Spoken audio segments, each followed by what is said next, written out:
بسم الله الرحمن الرحيم الحمد لله رب العالمين وأفضل الصلاة وأتم التسليم على سيدنا محمد وعلى آله وصحبه أجمعين.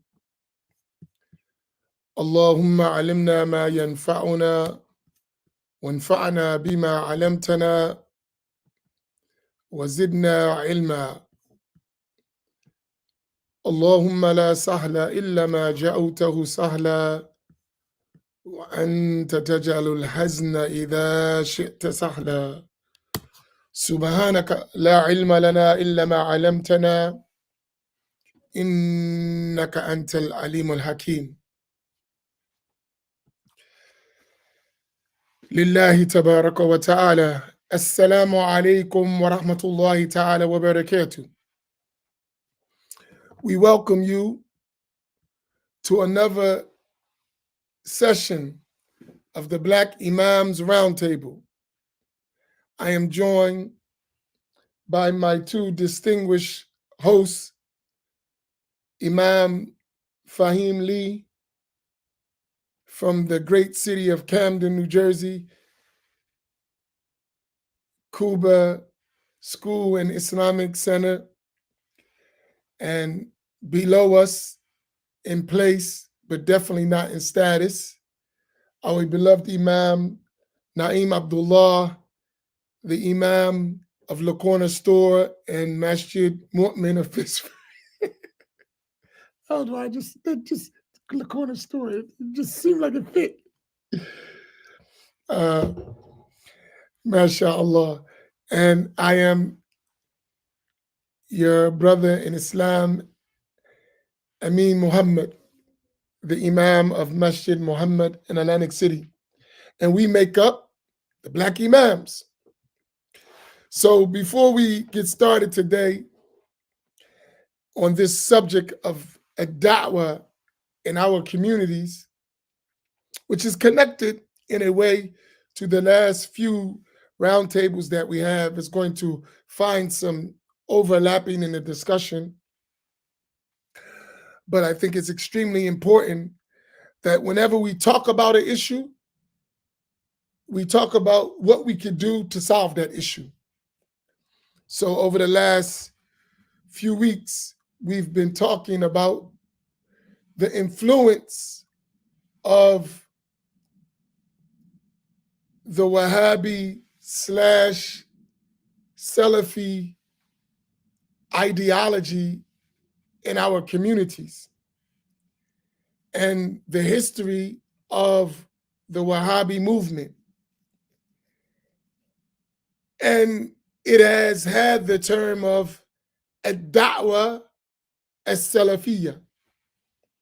So they've been given a da'wah, they're calling to something. So there has been different forms of da'wah in our community. So we should talk about what that da'wah should look like. And I think this is an interesting conversation. Just thinking as I'm talking, I can see this is going to be a long one if we really talk about it. So since that's the case, let's take care of some business here. The first thing we're going to ask is that you all like and share this broadcast. It's extremely important if we're going to reach our target audience and others that we all participate, right? And the way we participate, one of the ways we participate is that we share it and we make it spread. So by liking it and sharing it, you will, what's that called, algorithms? You will manipulate them in a way that they don't block the broadcast, rather they spread it. So each of you take a moment to do that. Then follow that. You see across the screen the ways that you can support the efforts of the Black Imams Roundtable, which I believe is extremely important for our da'wah as Muslims, as Ahl Sunnati wal Jama'ah, Al-Asha'ira wal Maturidiyah, and Hanafi and Maliki and Shafi and Hanabila and Ahl Tasawwuf in this country and around the world. This program serves as an important aspect of this da'wah. And this da'wah must continue long after we're gone. So what we do today is very important to the work of those who are going to come after us.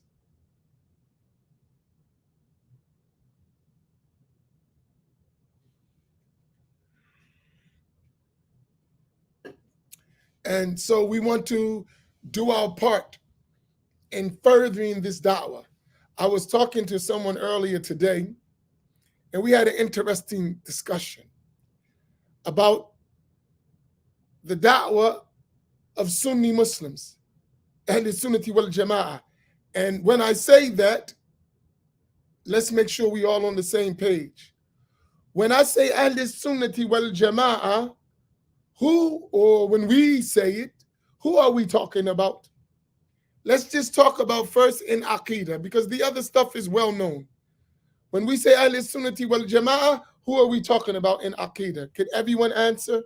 Let's make sure we all on the same page here. And Malika starts the draw. Psh.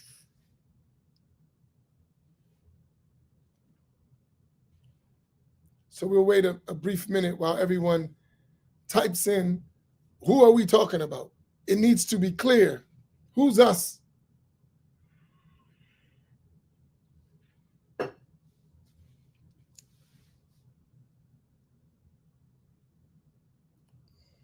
MashaAllah. MashaAllah. What makes this is important, because if this all you do, you planted a seed.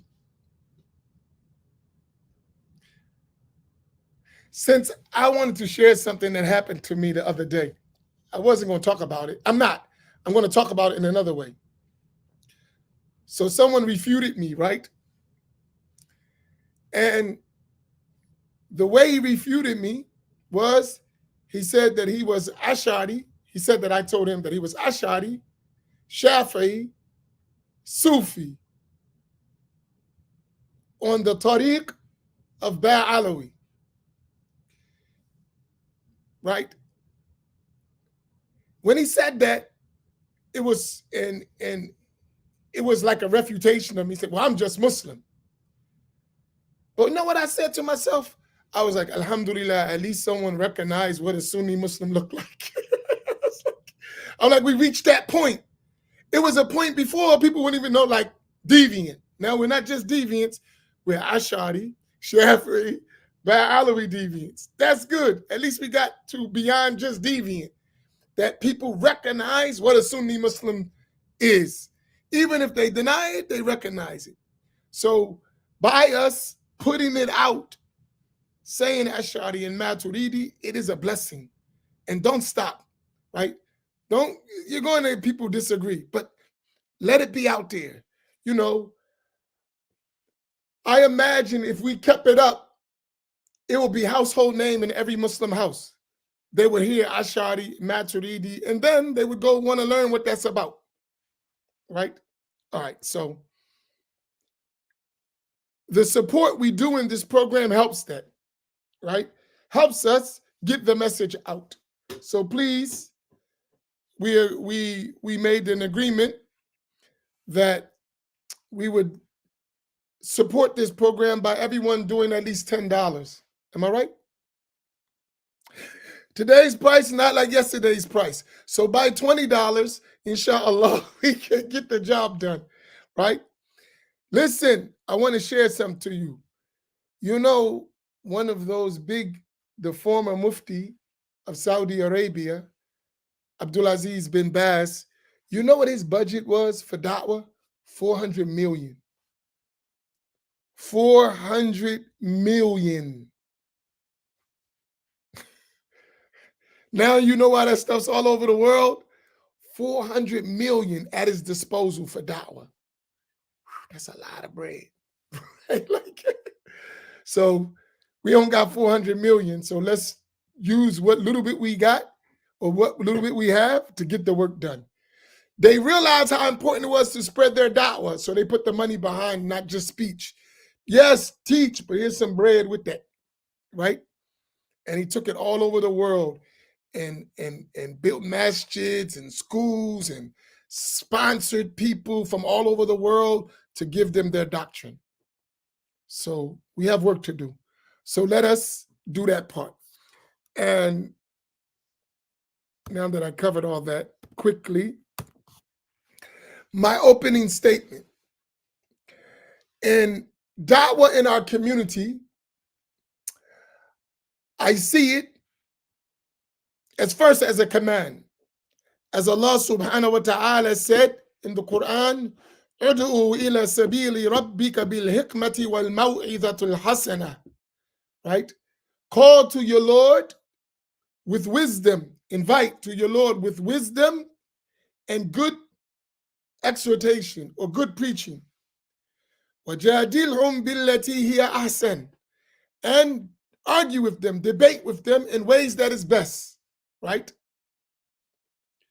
So our da'wah is going to be using wisdom, meaning putting everything in its proper place, and good preaching, using the best expressions we can to win hearts. And then also, there's going to be times where you're going to have to debate and argue and refute. But even when you do that in the best ways. So in da'wah, I want us to look at different levels. You're going to have a level of da'wah of scholars. You're going to a level of da'wah with people in charge, leaders, imams, administrators in our organizations or our masajid. Then you're going to have the da'wah of students, and you're going to have the da'wah of families, and the da'wah of regular people, even the da'wah of poor people. There's levels. Everybody has a portion of work to do in a da'wah, right? And what we want to do tonight, or at least one of the things we would like to do, is to identify the need of da'wah, what we need to do in terms of da'wah, and who needs to do it and how.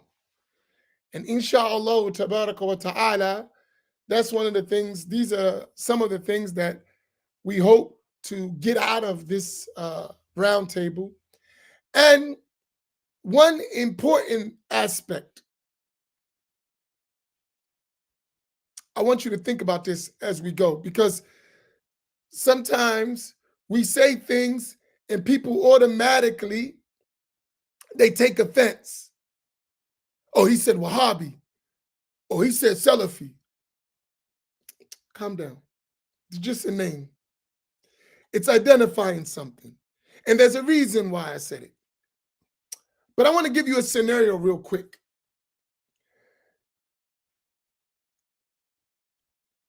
In our environments, especially in inner cities, those ideas are among the biggest challenge in our da'wah. For us, they are among the biggest challenges in the da'wah. And I want to say something.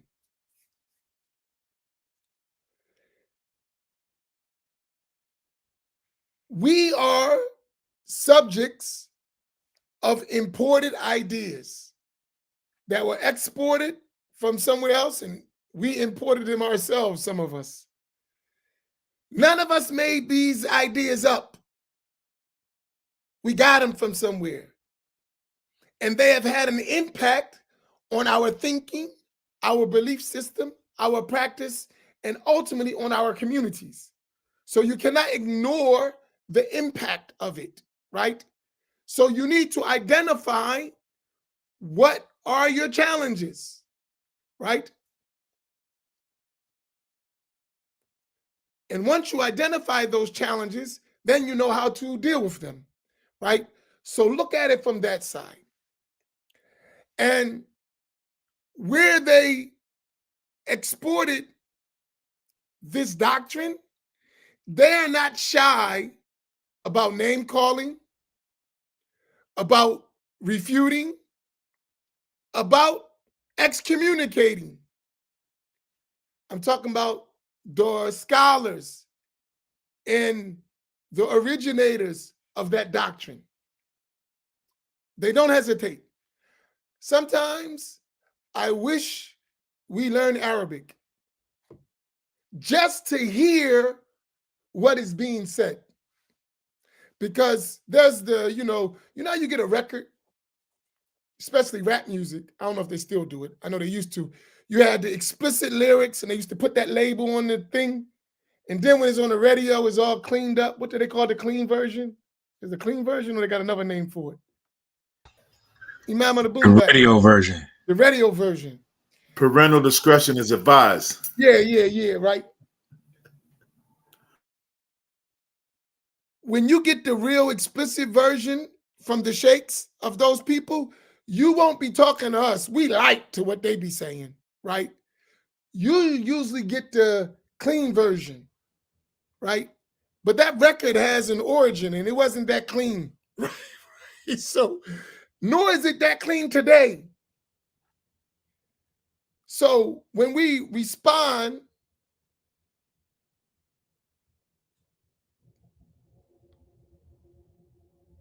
right, and clarification, don't think we're being harsh.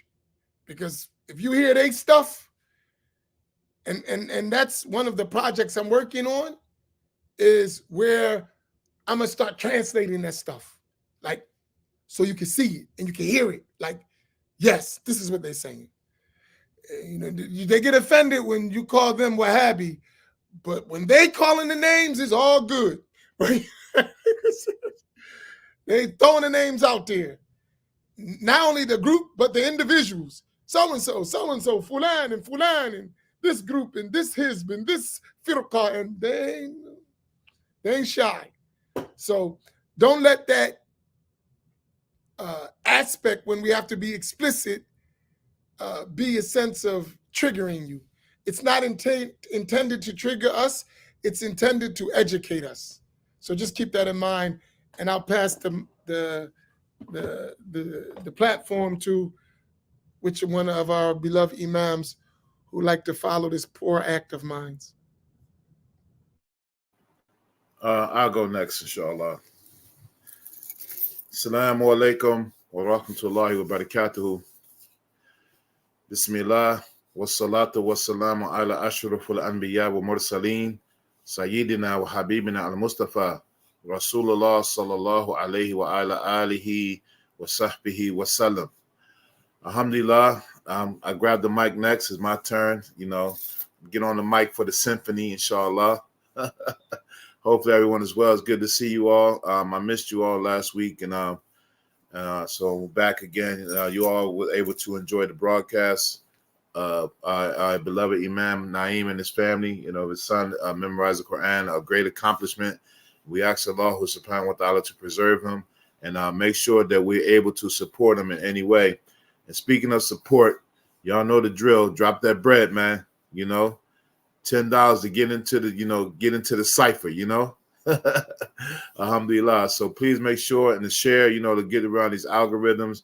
I just realized something that when I try to log in on the Facebook and I search for Masjid Muhammad, it doesn't come up. So you got to go to like the live video. So, you know, there's some things that they're doing. So if any of you had that problem, just go to the live tab on Facebook, and YouTube is not really too many issues. So alhamdulillah, again, we thank you all for joining us. We love and we appreciate you.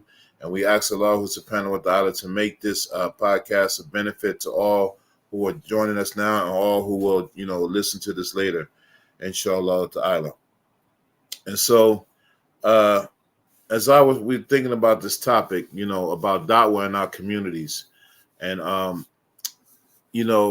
of the things that, and as we connected to the Wahhabis, da'wah is very important.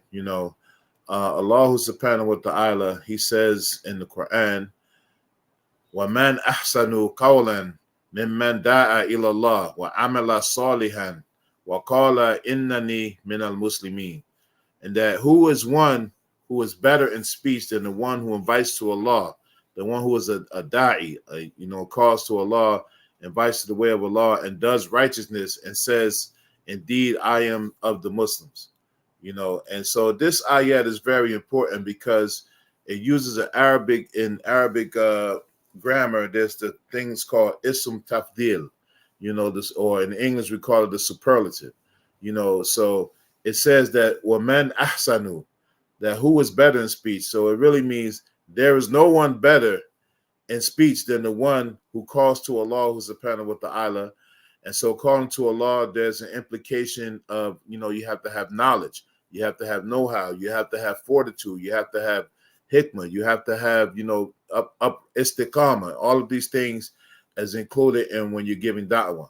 And then it says about the one who does righteous actions after that, And so, your statements have to match your actions. Your speech has to match what you do when you're making this call, because once you put yourself on the front line, everybody's going to be scrutinizing you, looking at everything, looking for flaws, looking for things that, they can try to pick apart and to just have something to say about you, because, that's just how people are, And then to end it, and then the one who says, Innani min al-Muslimin, that I am from the Muslims. So, this is very important. This ayat is packed with so many jewels, mashallah. And just from my experience, the da'wah, of course, is twofold. In our where we are and for what we're trying to do. And the first one, of course, is calling non-Muslims to Islam. And so when you are a da'i or you're a caller, and you don't necessarily have to be like a scholar or a sheikh or imam or something like this. And this is one of the downfalls that we have. Imam Amin always mentions this hadith of the Prophet sallallahu alaihi wasallam. He said, "Balig ani walau bi ayatin." Relay for me or convey for me, even if it's just one verse. So if all of you know is one hadith or one verse of the Quran or one ruling, make sure that you relate that and you articulate it, with the best speech, and have a presentation when you talk to people. So when we call them non-Muslims to Islam, of course, we need to have some basic knowledge of what we're saying and how people are, taking in how we are articulating and things like that. And so the first thing is calling non-Muslims to Islam. And for what we're doing with the, with this Wahhabi movement that has, infiltrated us for the last few decades, we also have an obligation to give da'wah to Muslims, to give them the correct understanding of Islam, to give people the correct understanding of Islam.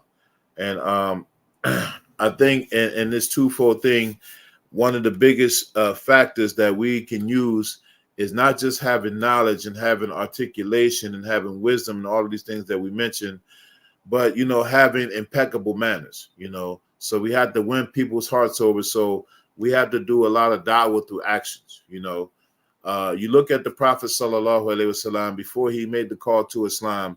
His actions were impeccable. They knew him as Amin, that he was the trustworthy.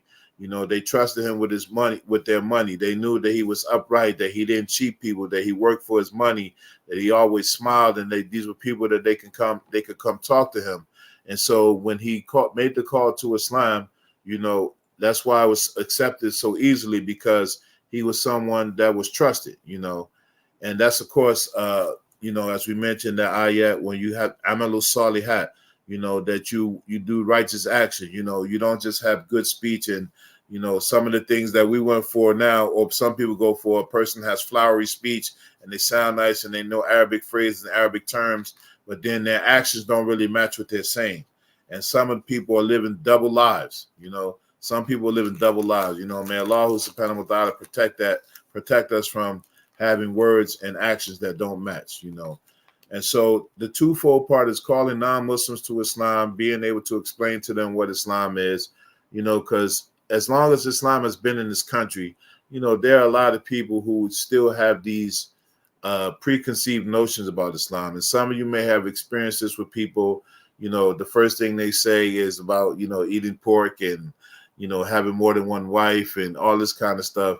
And in my experience, I have never met one non-Muslim when giving them da'wah, or they're interested in Islam, or they, try to counter Islam, that they ever said that Muslims believe in one God. Muslims believe in one God who is eternal without a beginning. And, the things that are standard knowledge in Islam. They always come with these things about all of these secondary matters, about covering, what's eating and not being able to do certain things, And so that's on one end when we're talking to non-Muslims. And on the other end, when we're giving da'wah to our fellow Muslims, brothers and sisters, especially where we are concentrated with this penetration of the Wahhabi da'wah, the people of Ahl Sunnah look like that they're strange, and, being from the Ghuraba, of course, is not a problem, being from the strangers. But we're talking about strange where the traditional Islam that has been passed down for over 1,000 years seems like it's something that's incorrect, And this is one of the things I remember when I was with the Wahhabis, I used to run with them. And I never really heard a voice, a real strong voice from Ahl Sunnah. They were in pockets, they spread around, but nothing that, someone that I could go to and really, ask questions or hear counter arguments. And now just thinking about it, they were kind of drowned out, because, if Ben Bass had a $400 million budget, that means he was able to pay people, So a lot of, and there's a lot of things about some of these people being like agents, what I'm saying? Being agents. But this dawah now is that we have to make sure that the common folk, are really learning what traditional Islam is, learning their Fard Ain, because in our area, for those who might not know, we're kind of we're bombarded with the Madkhali strain of Wahhabis. And so, they're like the worst, they're like the most hardcore ones, where even Salafis or Wahhabis are not Wahhabi or Salafi enough for them. And one wrong move, kaboom, deviation fills the room. They throw you off the minhaj for any kind of thing, And so, dealing with these lay people, and, a lot of them, they just go for these catchy phrases and outward appearances, but a lot of them don't know anything, and they have to rely on just, whoever the Tulabul Ilm are, or the sheikh from overseas, or the imam, or whoever's in charge of them, and there's only a few that they can take from anyway, and many of them, they don't know anything. They only know what they heard on a lecture or in a khutbah or in a seminar or something like that. But when it comes down to it, they don't really know anything. And so I think that's another part of us calling to proper Islam, is that many of our laymen, we have to make sure we know our knowledge and be able to articulate it. And this means that we have to be not scared to stand up, not scared to have a voice, and many of us, and I just experienced online and just in person, people feel like they're inadequate in, propagating knowledge, but, no one's asking you to be a scholar, but if you know your Fard Ain, how to explain the pillars of Islam, then you do that, and some of, especially with the 3453 family, we've had some training, over the years. We should be able to, teach people about Islam, and also be ready to counter some of the stuff that, that the Wahhabis teach. And I know it's it's taxing. It drains your energy. I just had a case recently, and we always get this often, like, because where we are in the Wahhabi Masjid, close to us, we're in close proximity. So it's not uncommon for someone to come here, and then if they go to the other place, and then it's like, man, they feed them that nonsense, and then you got to worry about if they come back and thinking that you're going to be climbing out the walls or flying on carpets because somebody told them you were Sufi deviant and all this kind of stuff and all this nonsense. So I had a case recently that there was a sister, she was interested in accepting Islam, and it was just by means of us inviting her to the masjid.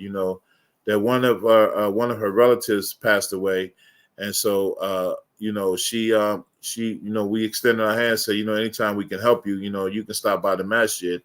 And she stopped by the masjid one day, and the brothers were treating her, pretty nice, and then she came and met some of the sisters, and then she reached out to me and said she wanted to take Shahada. So when she reached out to me, she was asking me all these questions, and come to find out that she was already like kind of involved with one of these Wahhabi dudes, So, and one of the signs is that he started sending her all of these lectures, and so I just I was like, well, what is he sending you? And so she sent me one of the links, and I'm like, oh man, she ain't even take Shahada yet. He's already bombarded with these lectures with these Wahhabi dudes that restrict your knowledge and put you in a box and make everything just black and white in Islam. So I've been trying to get her to come back and talk to some more of the sisters, but this is the kind of stuff that we're doing. But I have so many other things to do, but when we as lay people, you're able to take these people by the hand and walk with them, and take the time to give them da'wah and be gentle and be nice to them, and win their hearts over, then we can start seeing the change. Because with the Wahhabi da'wah, even though it was popular, in the 90s, it's starting to die down, and there are a lot of people who are really not, they have so many clashes within their own movement, that there's a lot of people that are displaced. Like in our area, there are a lot of Muslims that are displaced. Like they're not connected with the Wahhabis, that they're not really connected with them, but then they've already been conditioned that they have to exercise some caution dealing with us, and then so it's like, okay, I'm cool over here because I don't really know, and a lot of these people just you just kind of gotta remove any doubts from them and you walk with them. But people are really when you treat them well, that's something to never forget. And even though I've experienced people, you treat them really well, take care of issues for them, and they still be programmed, man. I just can't get it. But a lot of more people have to be standing up and really giving this da'wah and not being scared to be ostracized. And, don't be intimidated by those people, because some of them, because they might know Arabic, or because they went, they studied at a university overseas. That doesn't really mean anything. That means that they were just trained in that area, and they know that part, like on on The Wire, or like this line with Stringer Bell. He said, on one, he said, the ninja only knows what he knows. You know what I mean? He was talking about one of the workers. He said the ninja only knows what he knows. So for those people, they only know what they know. And we've been conditioned sometimes, some of us, to thinking that what they learn in these universities and these schools and these programs, to think that they really learned a lot. And really, they just learned one part in the entry with the Arabic language, but they don't really know stuff, And you'll be surprised how much you've learned and how much you've gotten and learning with the 3453 family, then some of our extended family, some of the shuyukh that we had on here, and some of the shuyukh we bring, to town to teach. There's a lot that you're getting that they don't even have access to, and that stuff that, in their circles, it might sound good, but it doesn't stand up to, the global Islam. It doesn't stand up to Islam around the world. And that's why they're in pockets and they're concentrated, but they don't really have anything. But at the same time, they have enough heart to give da'wah. They'll set up a stand, they'll do all of these kind of things. And but they don't know how to really treat people, they don't know how to treat people. You know, they'll give them some books, they give them all of these slogans, they make people feel scared, they make people feel like spooked. They be spooking a lot of people, man. You know, and then they don't know, and it's amazing how some people in our area, they don't really know nothing about Islam. They don't know that they should enter Islam by taking the Shahada, but they already know that somebody told them don't go down to the Masjid with Faheem and them is at. Just don't go there, you know. And then you why, you know, all that kind of stuff. And even asking some of those people, but it takes so much energy, you know, ask them, well, why did you say that? You know, tell me what's the problem. They don't really want to have no dialogue. And so when we give in da'wah, we do have to discern about the people who are the leaders, the people who are really locked in, they ain't trying to hear nothing else.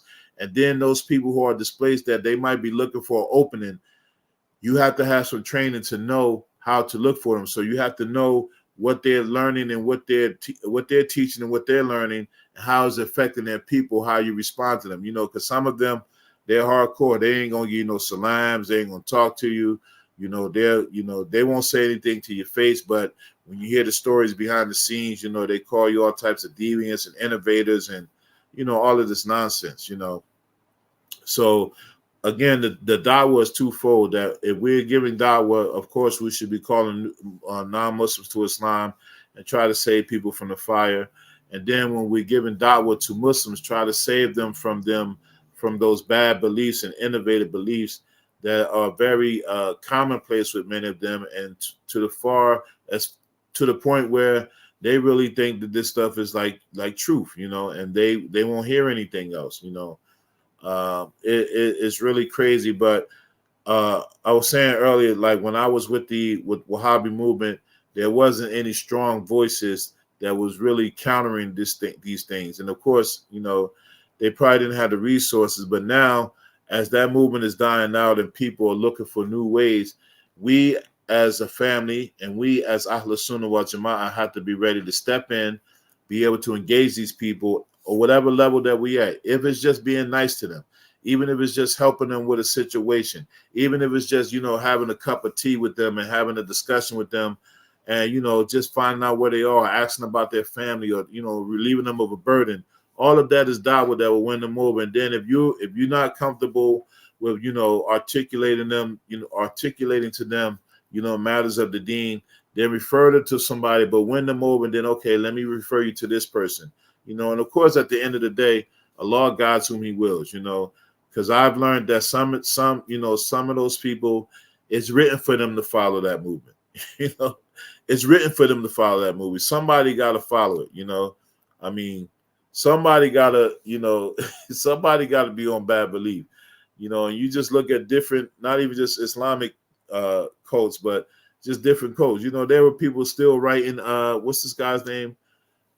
Charles Manson. There were people still writing Charles Manson letters right up until he died, you know. So somebody is going to believe in some of this nonsense. So we're not going to win them all, but, you know, try to train ourselves in, you know, learning who are the people who are receptive to learning something else, and then finding those ones who have been burnt by those people. They usually make the best ones, because I was one of them, you know. When you get burnt by those people, you know, then, you know, if Allah gives you tawfiq, you know, it opens up many doors. And so many doors opened up. And so, I mean, you know, being from that background a little bit, I know how to look for those kind of people. Like I see the different kind of Wahhabis when I see them a mile away. The ones who, they like tight like this, and, you know, they might come into our masjid, they look at the books, you know, the bookshelf, see if something's gonna fly out of there, or we're gonna pray salat some different type of way, like, you know, like we don't do qiyam, ruku, sujud, you know, like we doing something else. And so then they don't really say nothing, or they might come to one of our functions and they sitting over in the corner looking like, well, you know, well, they said they were, you know, people upon innovation. I'm waiting to see what's the next innovation they're going to perform. And nonsense like that. So those kind of people, you just kind of let them go and, you know, just treat them well. Some people are curious. And when we giving da'wah to some of them, you have to know some of these things about Wahhabi doctrine. You have to know how to counter, you know, the triple tawheeds and the concept of bid'ah and the concept of scholars and the concept of, you know, Allah not being in the place, and Allah, you know, exists without a place, and all of these things. You have to, you know, if that's your lane, to be able to call people to that, you have to know some of these basics, because many of them, they don't have a clue about this stuff. They don't have any clue, and they've been, you know, brainwashed to think that anything outside of what they learned is, you know, is harmful. So, that's my opening statements. You know, just to, you know, learn how to give da'wah, learn how to talk, you know, learn how to be kind to people, go out of our way to be kind to Muslims, because at the end of the day, even those people who follow that Wahhabi doctrine, we want to win them over, and, you know, we want to have dialogue with them, and we want to be the people who show the best manners, inshallah ta'ala. All right, so I'll stop there, and I give it to the genius. Assalamu alaikum. أعوذ بالله من الشيطان الرجيم بسم الله الرحمن الرحيم الحمد لله رب العالمين وأفضل الصلاة وأتم التسليم على سيدنا محمد وعلى آله وصحبه أجمعين ورضي الله تعالى عن سادة التابعين وعلماء العاملين وأئمة الأربعة المجتهدين ومقلديهم إلى يوم الدين أما بعد. Alhamdulillah. So we're talking about da'wah, and as Imam Faheem said, this da'wah, this calling, this invitation has two general aspects: the general call to Islam, and even within Islam, after a people or a person becomes Muslim. You know, Allah says in the Quran, "Qul siru fil ard, fanduru kayfa kana aqibatu alladhina min qabl." Say, travel in the earth and see what was the outcome or the ending of those who came before you.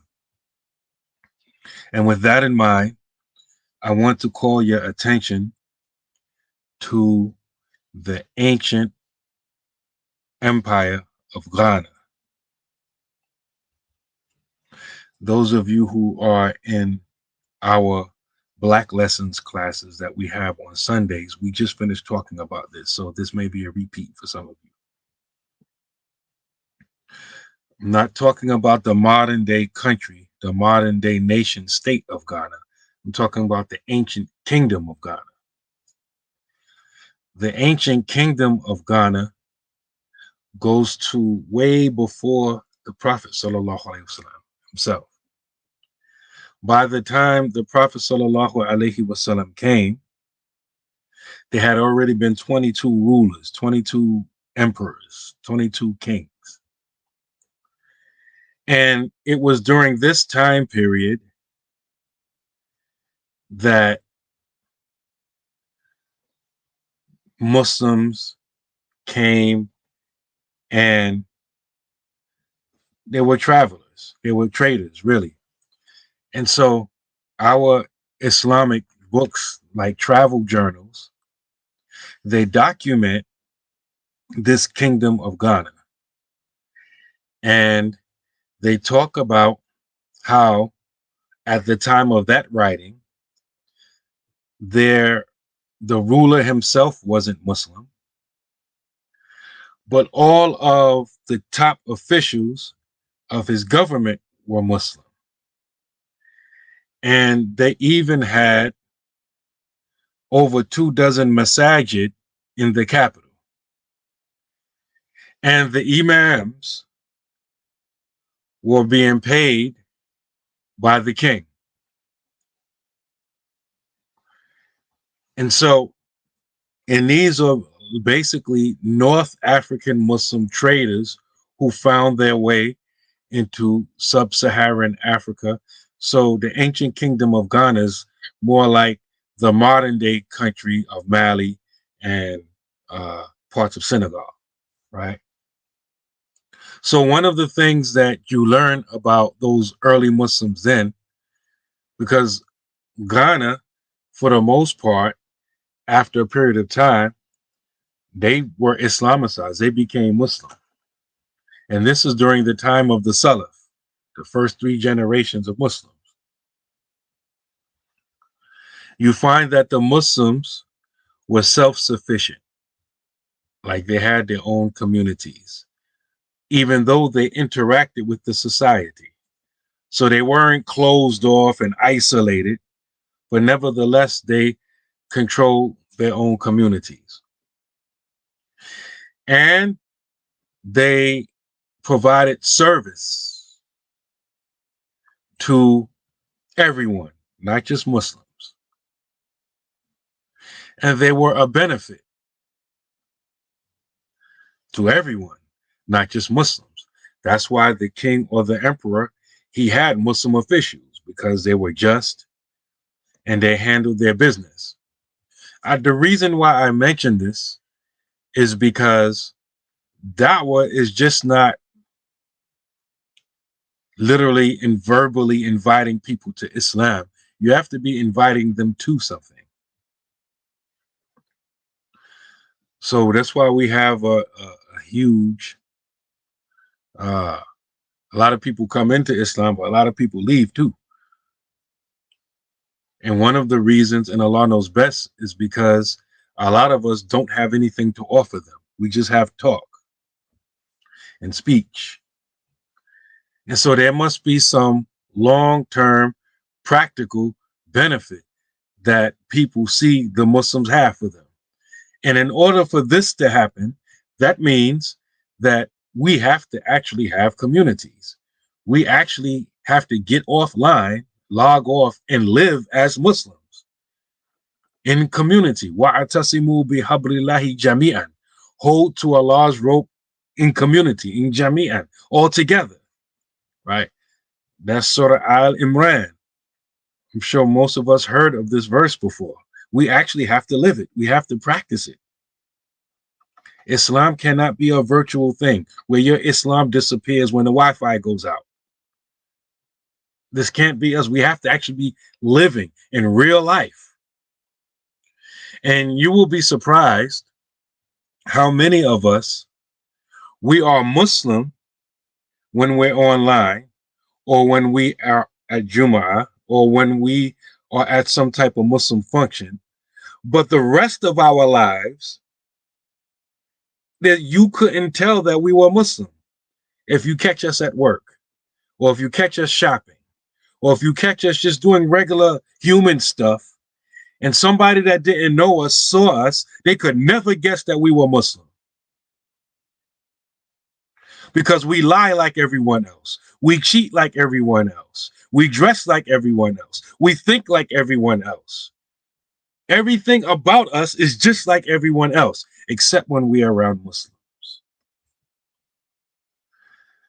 Our da'wah, the thing that Allah brings people to Islam with, is when they see the way we interact. When you look at Africa, for the most part, because when you get past all of the propaganda and all of the lies by the Orientalists and the Eurocentrics and blackface, you know, the so-called Afrocentrics, they're really Eurocentric, but they're in blackface. When you get past all of their fake talking points and you really look at the history, the way Islam came to Africa was by means of dawah and trade, not by the sword. In fact, Sheikh Ahmadu Baba of Timbuktu said that black folks, African, came to Islam without being conquered by anyone. That's a black African scholar in the 1500s saying that. So we have to understand our history so we can know what works and implement it in our time. And so we have to be a benefit for people. And you see this in the life of the Prophet sallallahu alaihi wasallam. In Sahih Bukhari, Anas ibn Malik, radiallahu ta'ala anhu, may Allah be pleased with him, he narrates a situation where a man came to the Prophet sallallahu alaihi wasallam asking for some sadaqah. He's asking for some money. He needs some help. He wasn't Muslim. The Prophet sallallahu alaihi wasallam literally gave him a valley full of sheep. a valley full of sheep. That man went back to his people and said, "Oh, my people, become Muslim, because Muhammad gives so much, or to such an extent, that after he gives you, you don't have to ever worry about poverty." Him and his people became Muslim. The narrator of the hadith, Anas ibn Malik, he says, after narrating the situation, he says, people become Muslim for many reasons. But after a period of time, Allah and his messenger become more dearer to them than anything else.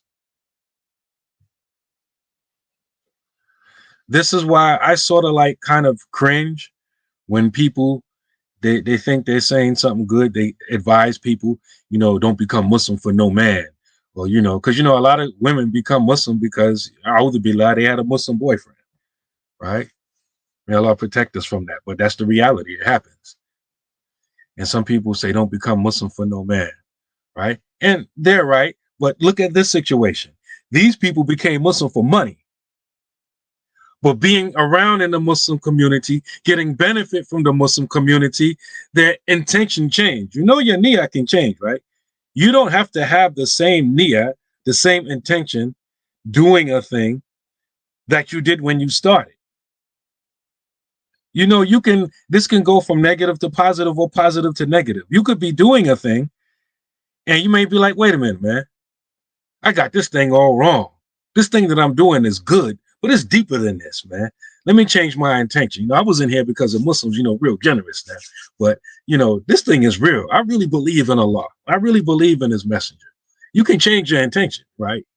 They call it tajdid or niyyah, change, reviving, renewing your intention. So keep that in mind. So the Muslims, and the reason why I mention that is to show how the Muslims in reality, they were a benefit for people. You can always go to the Muslim marketplace and not leave the marketplace feeling like you have been cheated and robbed. Cheated and robbed. That's anti-dawah. A lot of black folks don't want to become Muslims because the Muslims in their neighborhoods operate the liquor stores. They operate the bodegas, the corner stores, and they do a whole bunch of trifling stuff. On top of the fact of, selling poison to our communities that they themselves may not even be involved in. This is actually anti-dawah. It's against the dawah. Black people in our communities look at these people like, y'all don't really care about us. Y'all don't love us. Then us black folks, when we try to give our own people da'wah, they look at us like traitors and say, "What, you want us to be like Abdul from the liquor store, who sells us liquor, but he doesn't drink liquor himself?" So they're like anti-dawah. We have to be the one who provide these benefits in our communities. And people, feel the love and care from us.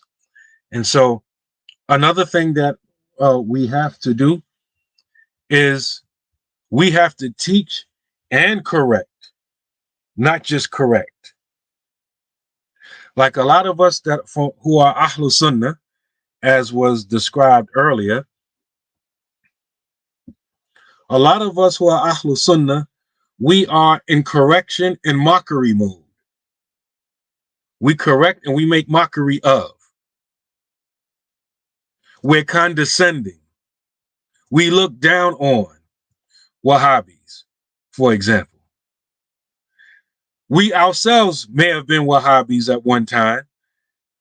And now that Allah guided us to proper Islam, right? We forget that we were Wahhabis. And then we start making fun of clowning people that are still stuck on where we just came from.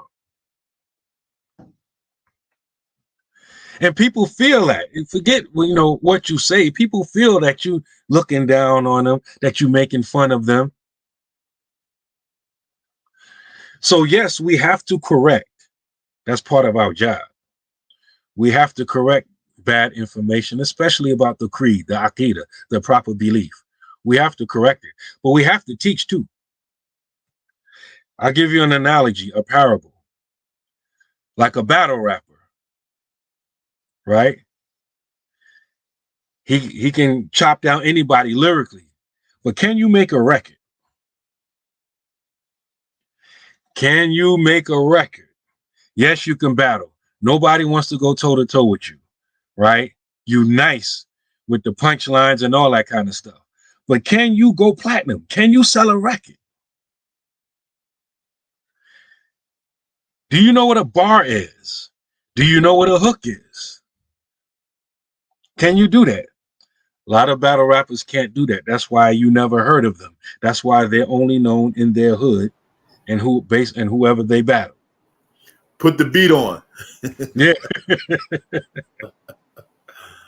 So a lot of us are like that. We're in battle mode. We're ready to battle Wahhabis, but we're not actually teaching the truth. And plus, battles get a lot of views and stuff. So, you want to build up your channel, whatever. So, you're always going at somebody, but people need to be taught too. Because Wahhabis are teaching. Wahhabis are teaching. You battling the Wahhabis, but you barely teaching. They're teaching and battling. But they pick and choose who they battle. Because they don't want to battle everybody. Like my brother above me on the left side of your screen, right? They don't want to battle him. They'll talk trash, whatever. But hey, let's discuss this openly. They start hemming and hawing, mumbling, and all kind of stuff, right? We don't sit with deviants, but you sitting on this chat going back and forth with me. Why don't you just come do it openly? They don't ever want to do it, never, right? Right? But so, and it's important that we have to teach.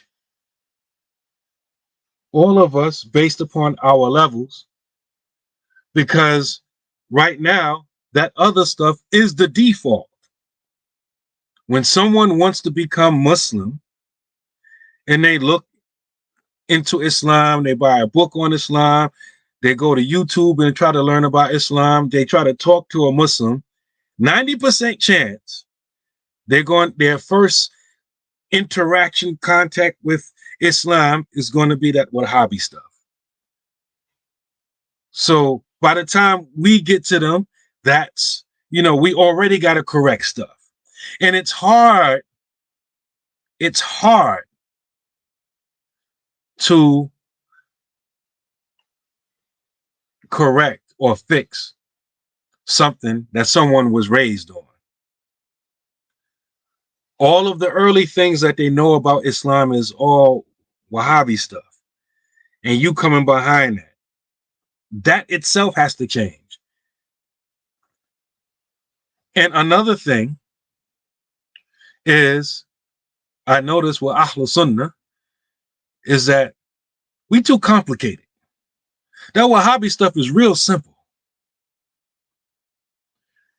Like it's a slogan, it's one or two lines, it's real simple. You come to us, we all technical. You actually got to think, right?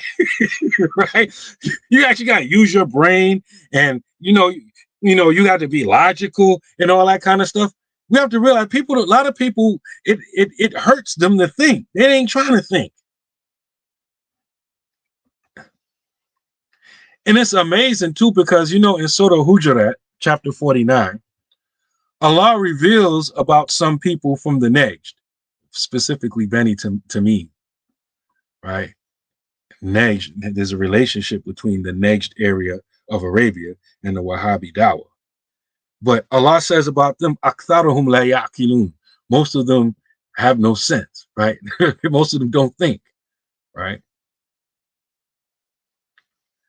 And so this da'wah, it really appears to people who choose not to think, because many of us choose not to think. Many of us are real intelligent when it comes to our job, our profession, our skill set. But with other things, we shut our intellect down and we refuse to think. And a lot of times when it comes to deen or religion in general, our intellect just shuts down. no, I'm not going to think about this, because if I think too hard, I'm going to see all of the holes and all the flaws in it, and I don't want to see the flaws, so I'm not going to think. I refuse. Nope, can't trick me into thinking, right? This is a lot of us. And so we have to find a way to simplify things as much as possible for our people when we're giving them da'wah. And then once they get in and they get a firm footing, then we can build back up. And then we can build back up. So I tried to mention some things about da'wah in general. Really, we have to be a benefit for the people, not just the information that we give. And we have to have a positive effect on real people in their real lives, outside of our beliefs and our teachings, etc. So, and I think that's the long cure. If you're doing that and teaching and correcting people, not just correcting and not teaching, but teaching and correcting, right? Then I think we'll see a lot of benefit. A lot of times we be talking to people and people don't understand what we're talking about. People do not understand what we're talking about. We too deep for them. I'm talking about even some of their leaders. Like, you come with all this stuff like, yo, man, it's haram to think, man. See, that's that rational logic stuff, man. Nah, man, just the revelation. So this is my opening statement. Alhamdulillah. Well, if the opening statements stay like this, we don't even need to have no closing statements. The long opening statements, we halfway through. But in regards to a da'wah, I want us to think of it like this, because we have to think of ourselves mostly as a people. I want to ask something quickly. I like to take polls so I know I'm kind of sure what I'm talking about when I'm talking. I don't like to just be talking out the side of my neck, as they say, or talking to people I'm not. I think I'm talking to one person, I'm talking to someone else, and that could happen online. How many of you are not African American that are listening? So we have a lot of people listening. How many of you are not African American? Before I say what I'm going to say, I want to try to get a poll of the audience. I can't see you. How many of you are not African American? Just say me. I could get a count quickly. I didn't say how many of y'all don't want to be African American.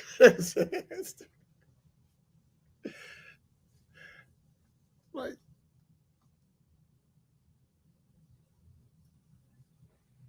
Reason why I'm asking that, because of what I'm getting ready to say. Okay, so most of the people I'm talking to are African Americans, hence the Black Imams Roundtable. So I presume it's safe to assume that most of the people listening are usually African Americans, or some who like what we're talking about or knowledge, and they come for another reason, or we all Muslims and I don't care who's talking, let me hear it, right? But a few weeks ago, we had a brother Nadim Sheikh from Ethiopia. And he was telling us about his experience or his knowledge of Islam in East Africa, particularly Ethiopia, Somalia, those areas. And we always talk with Imam Naim about West Africa, Gambia, the areas of Nigeria, Senegal, with the Shehu. And how the movement of the Wahhabiyya had its impact in Africa, right? And it's something to think, because we have an impact here in America, particularly in the African American community. That da'wah, their call, and I want to say it like that, their call. That's not abrasive. That's true. And I'm going to tell you why I'm saying that. Because many of us, as Imam Naim said, we don't like to think. Too many of us don't like to think. We don't like to research. We don't like to study. We just want it. You'll make it plain, bro. Yeah, it's too plain. You ain't going to use your brain. No, you need to think a little bit. We need to facilitate your intellect, which Allah gave you as a gift. Use it, right?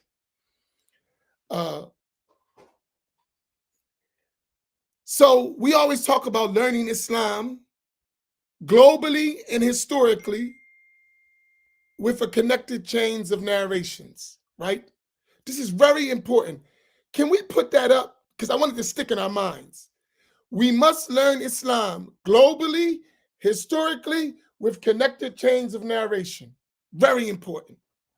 I'm telling you, if we're going to really do effective da'wah, I'm talking about on the educational side, be good people, treat people nice, meet them on their level. That's all nice, and we need to do that. But also we need education. If we don't do the educational piece, we in trouble. And education requires study, memorization, and research, right? Study itself, memorizing what you study, and then research. It's needed for education. So I'll take the pleasure of putting Imam Faheem's quote. I don't get to put him up because he looks so good standing in front. Is that Masjid Muhammad thing there? Nah, man. Oh, man, it look close. I don't got my glasses. I was moonlight, man. They bit off the style. Copy that. We must learn Islam globally, historically, with connected chains of narration. I'm getting ready to break something down to you that from that conversation we had with the brother Nadim about Islam in East Africa. I'm reading, so he was talking about their methodology of learning. And remember, he said they were Ash'ari, Shafi'i, and Sufi. Remember, he said that. So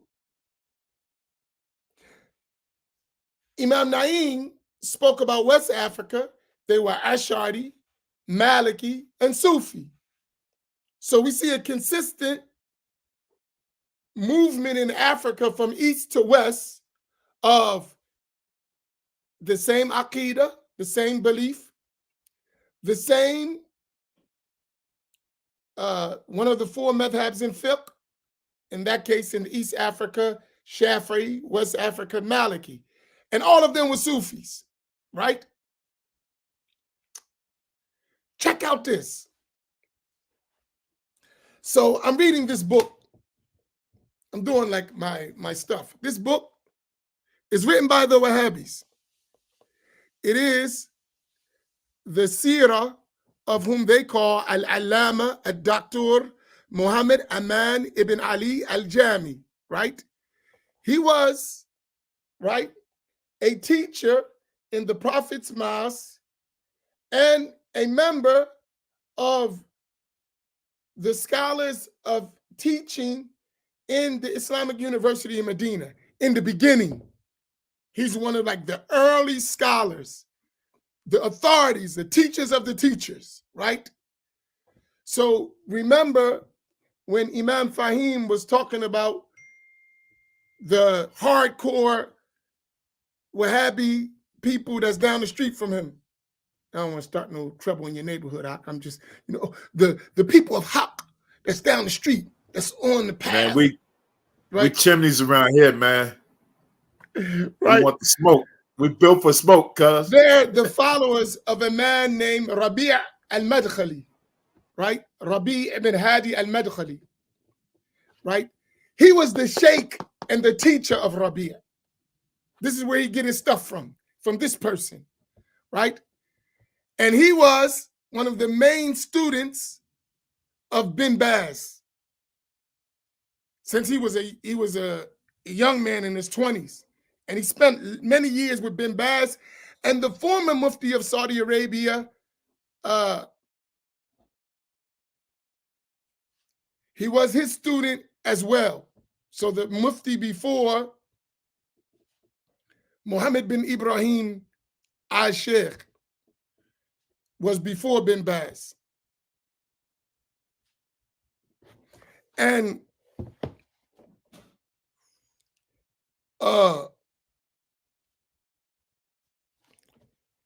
he was from Ethiopia, from Africa.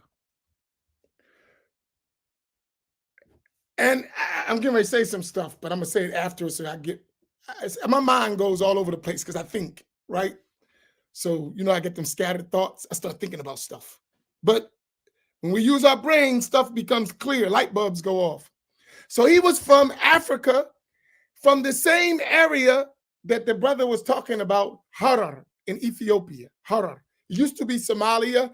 Then it became taken over by Ethiopia. So this place, Harar, right? He was from that area. And it talks about he was born in the year 1349, the early 1900s, right? And he studied the knowledge in Ethiopia. He became a scholar at his level in Ethiopia. They talk about how he learned. And they said that in his village, when he got the age of puberty, he was learning the Quran, he memorized the Quran. Then he started studying the books of fiqh according to the Shafi'i school, right?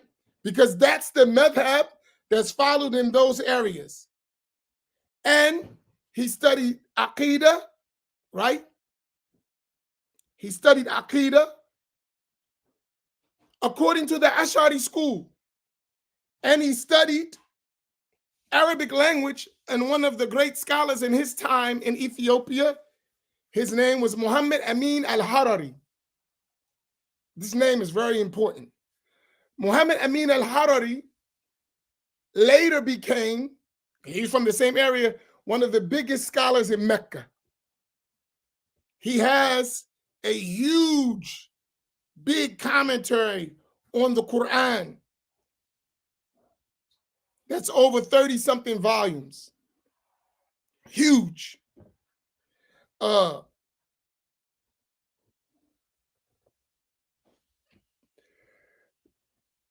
Muhammad Amin al-Harari became a teacher in Mecca.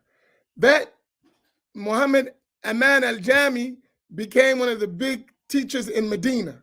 Both of them, Shafi'i, Ash'ari, Sufi, in their homelands. Not me saying that. He mentions it in the book. They mention it. They're speaking about Sheikh Muhammad Amin al-Harari. I just want to show you the name so you can see it right there, right? The Sheikh Muhammad Amin al-Harari. Under there, I'm going to put it, I'll put my finger there so you can see it. Where I'm at. This is very important. Where that blue tag is, you'll see my finger.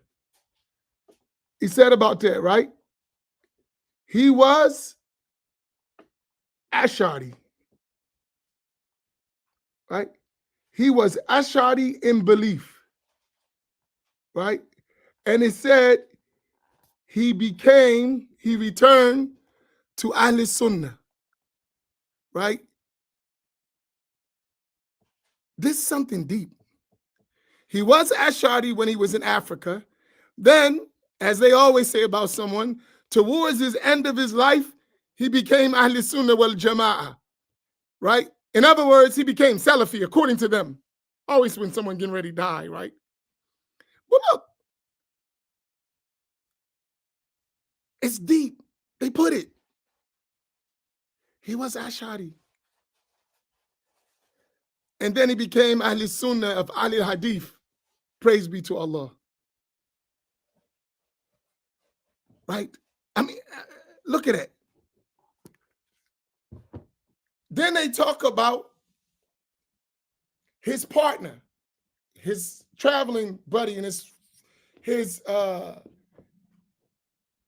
friend in studying. His name was Sheikh Abdul Karim ibn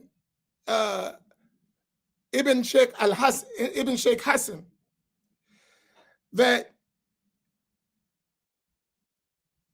he himself also was Ash'ari, right?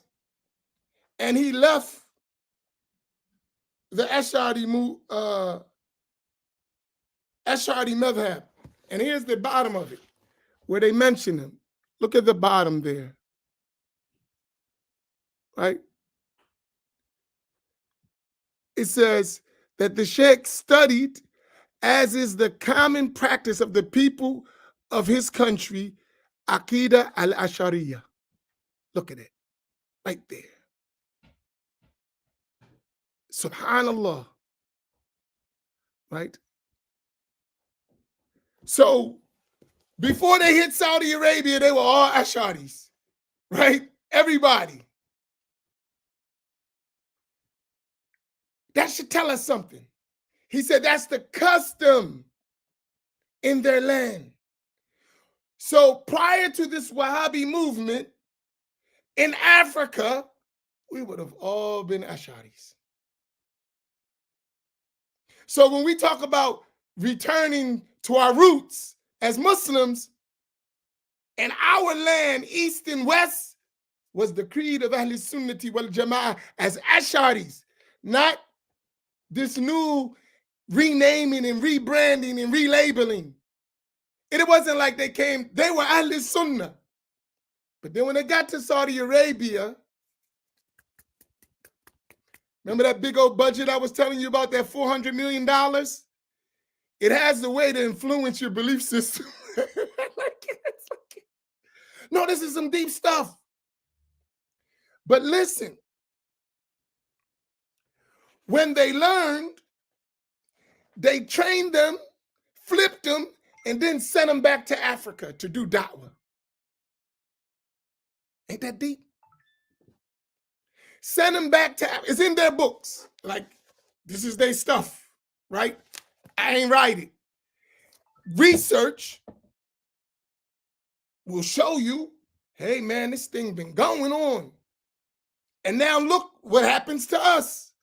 Our brothers are sent there, they're trained, they're given stuff, they come back and flip us. Till it becomes the norm. So I was listening to him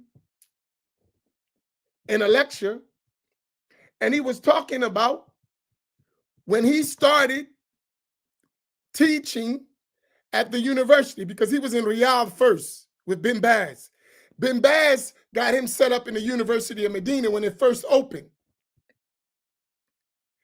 He said, here's him talking. He said, do you think, and here's, I'm getting ready to get a little smart, but now remember, he's from Ethiopia. So follow me, don't get offended. But if I was talking about something else, you'll catch it, right? Look what he said. He says, we were teaching. Do you think we were teaching the people from our noble country? Talking about Saudi Arabia, our noble country. Boss, we sick? I just want to give us some, he's African, our noble country. I was like, this is how deep the brainwashing goes. Our noble, he said, no, we wasn't talking about our people. We talking about people from outside of our people. He said there were people in the university from 100 different countries. This is him. He was teacher. He's the Sheikh of Rabia. So he knows. Rabia was his student when he was in the university. He said when they came from all over the world, he said because he specializes in Aqidah, in the Wahhabi creed, which makes him dangerous because he was a learned person in Ash'ari creed, and then he becomes Wahhabi, and he's mixing the two, mixing it all up, and then recasting it. He said, no, when they came and we was teaching them Kitabul Tawheed and Fathul Majid, commentary on Kitabul Tawheed, these main Wahhabi books. He said the students was like, what the heck is this? The students from 100 countries, from all over the world, they was like, what is this? This is not Aqidah. He said they rejected it. And we had to work on them and work on them and work on them. Break them off a little something, because these are people that are poor. He said they was rejecting it. They considered it as something strange. They never heard this stuff. And it was from 100 countries.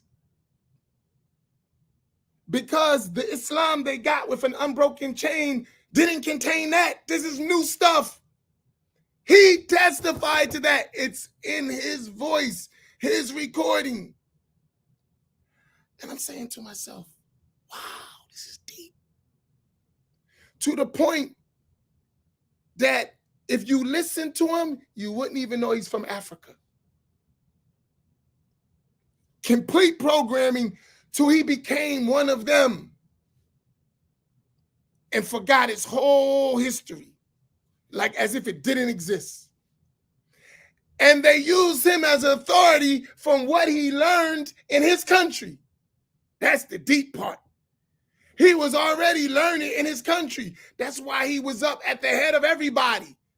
What he learned in the traditional way made him a master. Parallel this. At the same time, you go look at their works. There's a bunch of them like that. They wrote, no Saudi put them together, made books like these brothers wrote. In tafsir and hadith. They was like masters, right? Programmed. And now that credit, which was originally made in Africa, the Saudis take credit for it. They didn't produce it. The Africans produced it. But then they went to Africa, they went to Saudi Arabia, got brainwashed, considered them all selves as deviants in Aqidah. That's all we fixing is the Aqidah. And the rest of us that bring it all. We need your Arabic language. We need everything. Bring it all. And they spoke of him, how his Arabic was like remarkable, classical Arabic, which the Saudis didn't speak. Even the teachers that remember, they just remember how good he spoke in Arabic. But he got that in Africa with his own people who are Ash'ari, Shafis, and Sufis. That's some deep stuff to think about. They can't deny it. The books are there, right? It's recorded. But they don't tell us all this stuff. They don't tell us. They don't mention that, like, what was he learning? What was what happened? He just came to the great kingdom and the whole world was like that. Do you really believe that all the Muslims around the world were misguided and they have those connected chains?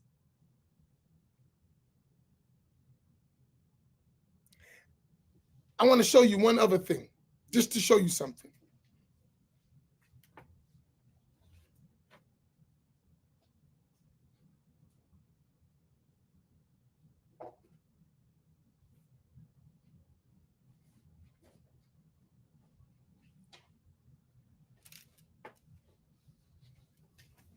So he learned from him. And then you start seeing their chains of narration.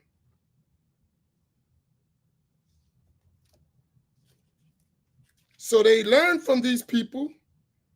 Then they get the chains of Ahl Sunnati wal Jama'ah.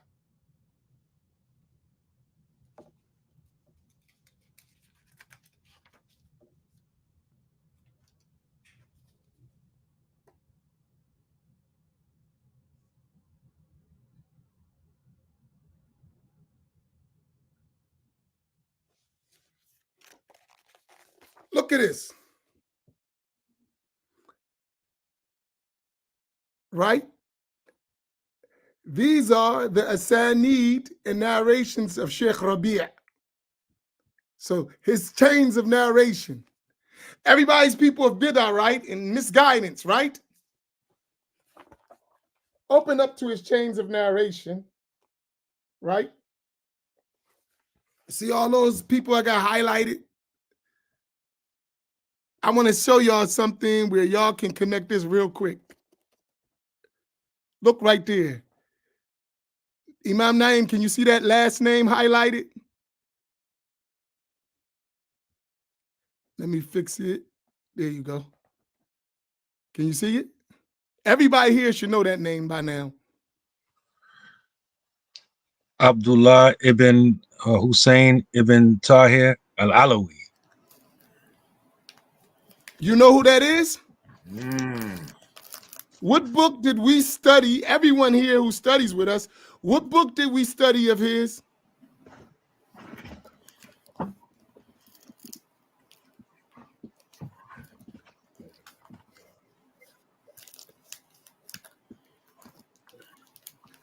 There's his date and everything. There you go, Miriam. Remember we said they don't have no chains of narration? They can't. So this goes for the guy who called me a Ash'ari, Shafi'i, Tariq Ba'alawi. Well, your sheikhs start to fabricate chains from a Ash'ari, Shafi'i, Ba'alawi. The name right above him, Hassan ibn Sal al-Bahr. All of these were Shafi'is, Ash'aris, Ba'alawis. And you saying you have chains of narration, they all go through us. You don't have a religion. The religion was conveyed through Ahl Sunnah. There's the books. You published them, not us. We just read. And I got all of those names highlighted. Let me show you the fabrication. Look here, this name. It's very difficult for me. Yeah, that's the book. Look at this name here. Can I get it? I'm sorry, it's very difficult doing this. You see this name I'm pointing right here? Look at that name, right? They even fabricate, right? Can you see Imam Naim? I'm going to read it. The name, he was one of the famous scholars in Mecca. His name was Sheikh Umar bin Abdul Karim bin Abdul Rasul al-Attar al-Mekki. Ash'ari, Sufi, right? Same person. But here's what they put. Because they consider all of them mushriks, they put Abdul Rabb Rasul. The Abdul Rabb Rasul, the servant of the Lord of the Messenger. His name was Abdul Rasul. Right? I'm just showing even how they just fix stuff and adjust it, or they should change it. Not even honesty. But that's all I say if we start reading. They're admitting that all of their religion came from the Ash'ari. It's in the books. It's there. So when they bring the chains of narration, you say, well, if it was good for you to narrate from them, and you don't have no narration, and we went through, because this is your books, you present, he narrates, all Sufis, a bunch of Sufis.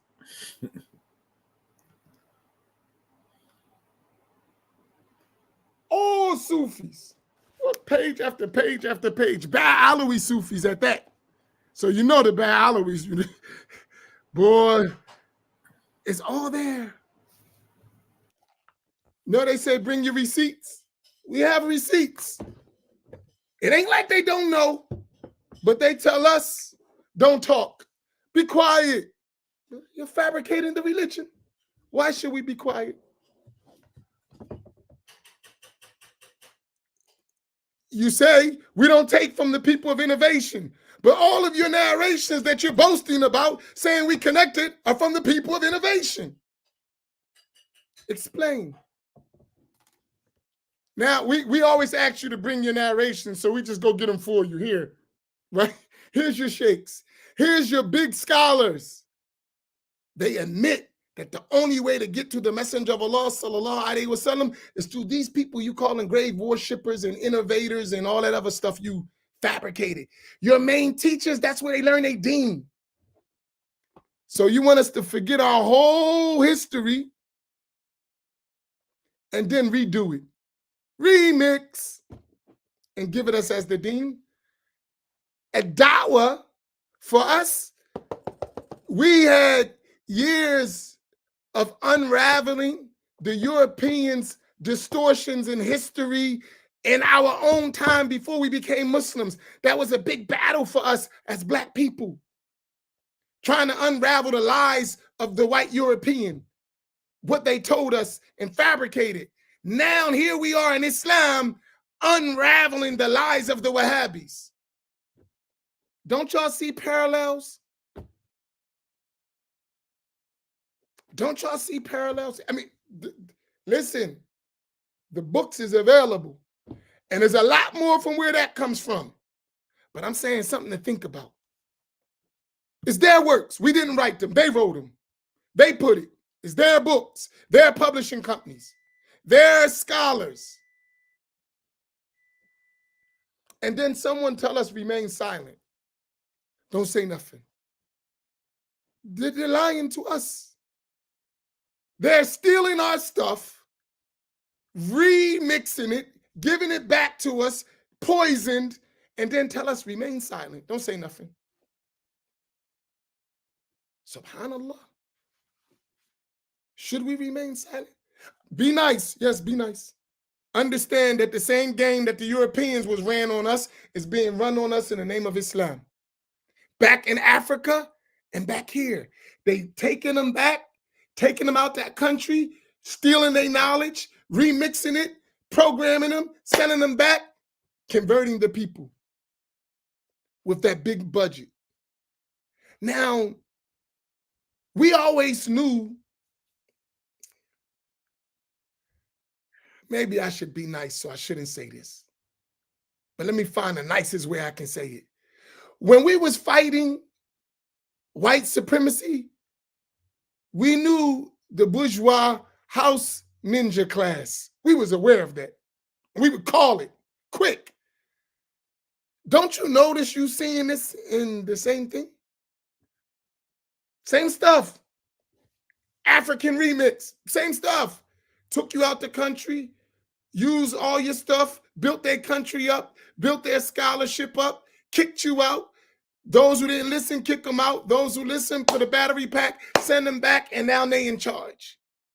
They ain't know nothing before you. That's some deep stuff, man. Are we going to continue to let this stuff play to us? Because I like dude. Yeah, I like you too. You're a good dude, but that's some nonsense. That what you telling me is a lie. That ain't a mistake. It might be a mistake for you, but your masters, the ones who gave you that stuff, they're fabricators with no doubt about it. They knew it. I want you to think about this stuff. This is just research. But here's another catch. We got to stop letting people tell us what to do. Others. You know why? Because they use that so we don't research, we don't think, and then they can control us. If the fox or the wolf eat you, you still going to get ate. If the fox or the wolf eat you, you still going to be devoured. We got to get to the point where we ain't accepting that stuff no more. And the only way we're going to do that when we start researching. Now, not granted, all of us can't do it. All of us don't have the money. All of us don't have the ability, the skill set, access. But collectively, together, we have more than we need when we learn to stick together. And that's a part of our da'wah. That those brothers who studied, that means they learned something. And they were programmed, so they don't know how to research really well. They don't do it because, and then sometimes when they research, they like, uh-oh, what I'm gonna do with this, right? They hide it. Because here's what I'm saying. You graduated from the University of Medina. That means you learned to read. You know Arabic now, you know, so the stuff is, why you don't know this? And if you know it, why you don't tell us? You know, all the chains of narrations, it ain't none of them except that there's Ash'aris and Sufis. The whole way we got our religion, every chain of narration is full of Ash'aris and Maturidis and Shafi'is and Malikis and Sufis. All of them. Your books show it. So why you don't say it? Why you act like, that's why they skip everything and go back to the Salaf. That's why they skip the whole 1,100 years of scholarship. Skip that. Go back. Look, all their books go like this. They name four or five people. Just study. Bin Baz, Saleh Fawzan, Ibn Uthaymeen, Al-Albani. Then some of their students, some others who are close to them, you can add more. All of them are connected. These are the starting 4 or 5, right? Muhammad ibn Ibrahim, right? Then they go back, Muhammad ibn Abdul Wahab. Then they skip all the way to Ibn al-Qayyim, right? Or Ibn Qayyim al-Jawziyah, then Ibn Taymiyyah. Then they skip all the way to Imam Ahmed. Then we in the Salaf. Yo, man, there was a bunch of people, thousands of scholars in between that. Why are you skipping all those people? Hopscotch.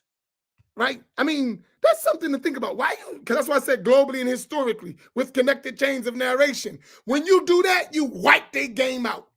Because now they got an answer. Now the real thing, what they really saying, everybody in the world was deviant till we came. Everybody was worshiping graves and saints until we came. And when we came, they learned the meaning of La ilaha illallah. Come on, man, would you stop it? Now here, let me tell you what's ridiculous about that, why I'm laughing. Because all the ones that you said were ignorant and didn't know La ilaha illallah, you can't do nothing without their works, and they don't even need your stuff. Wow, that's deep. You can't do nothing without their works, and they don't even read your stuff for reference. That's deep. That's deep. And if you take 2 of the biggest scholars, because they on Sahih Hadith, and as he mentioned in one of his lectures, he said, because they have a man who attacks their whole talk on Aqidah from among them. He said they're not really Salafis, they're Hanbalis. Sound like a guy I know, right? But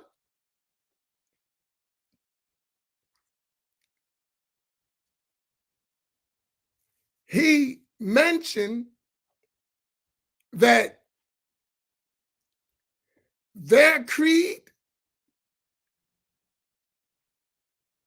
is following, and their belief and practice, rather, is following the authentic, rigorously authentic hadith, Sahih.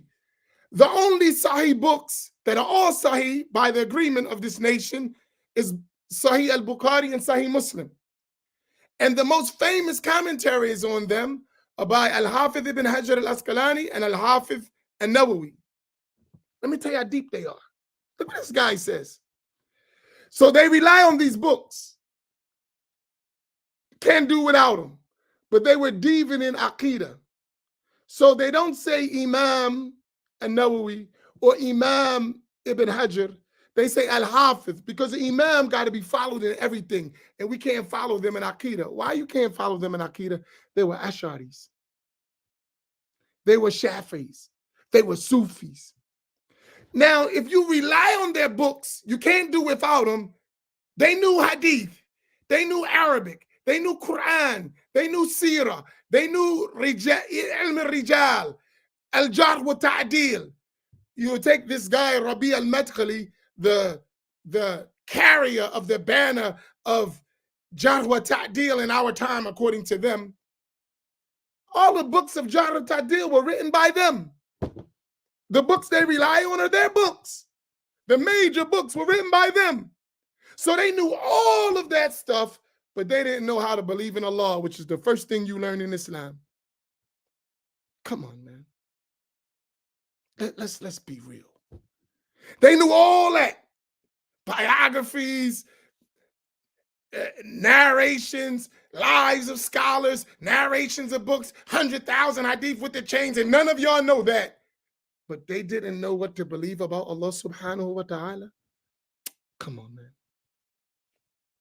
That don't even make sense. It's the first thing you learn in Islam. But they all got that wrong. But they knew everything else, and they were masses to be followed in every single thing else.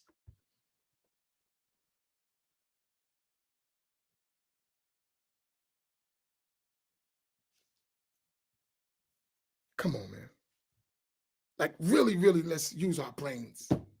I mean, if you want to accept that, here's where I'm at with that, and I'll stop my opening statement. I'm joking, right?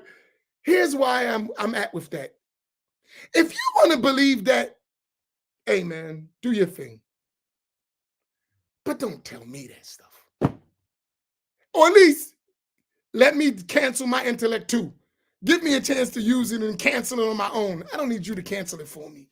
Like, come on. Like, just be fair and just. This is what it is. And all of them were misguided, and we correct everything. All right. All right. That's what you want me to believe. All right. Just tell the truth. Because it's not a debate once you just tell the truth. Once you admit this is the case and you chose to do this, all right, we can deal with that. But when you're trying to act like that's not the case, that this is some deviant stuff that was unknown to Muslims when all the Muslims knew it, and all of them follow the unbroken chain to the Prophet, sallallahu alaihi wasallam, but they were all misguided. May Allah help us if we that stupid, seriously. And I hate to use such strong terms, but once we know, because that's what they say about us, right? You know, they really, if they go against our doctrine, our tawheed, they're really kuffar. But we're not going to judge them as disbelievers until the hujjah is established. And once they hear the hujjah, then we'll judge them as disbelievers. But before that, they get excused because of their ignorance. Right? They're excused because of their ignorance. Come on. And if you believe all that stuff, I got a suspension bridge to sell you. And I don't know nothing about being an engineer. And I'll stop with that.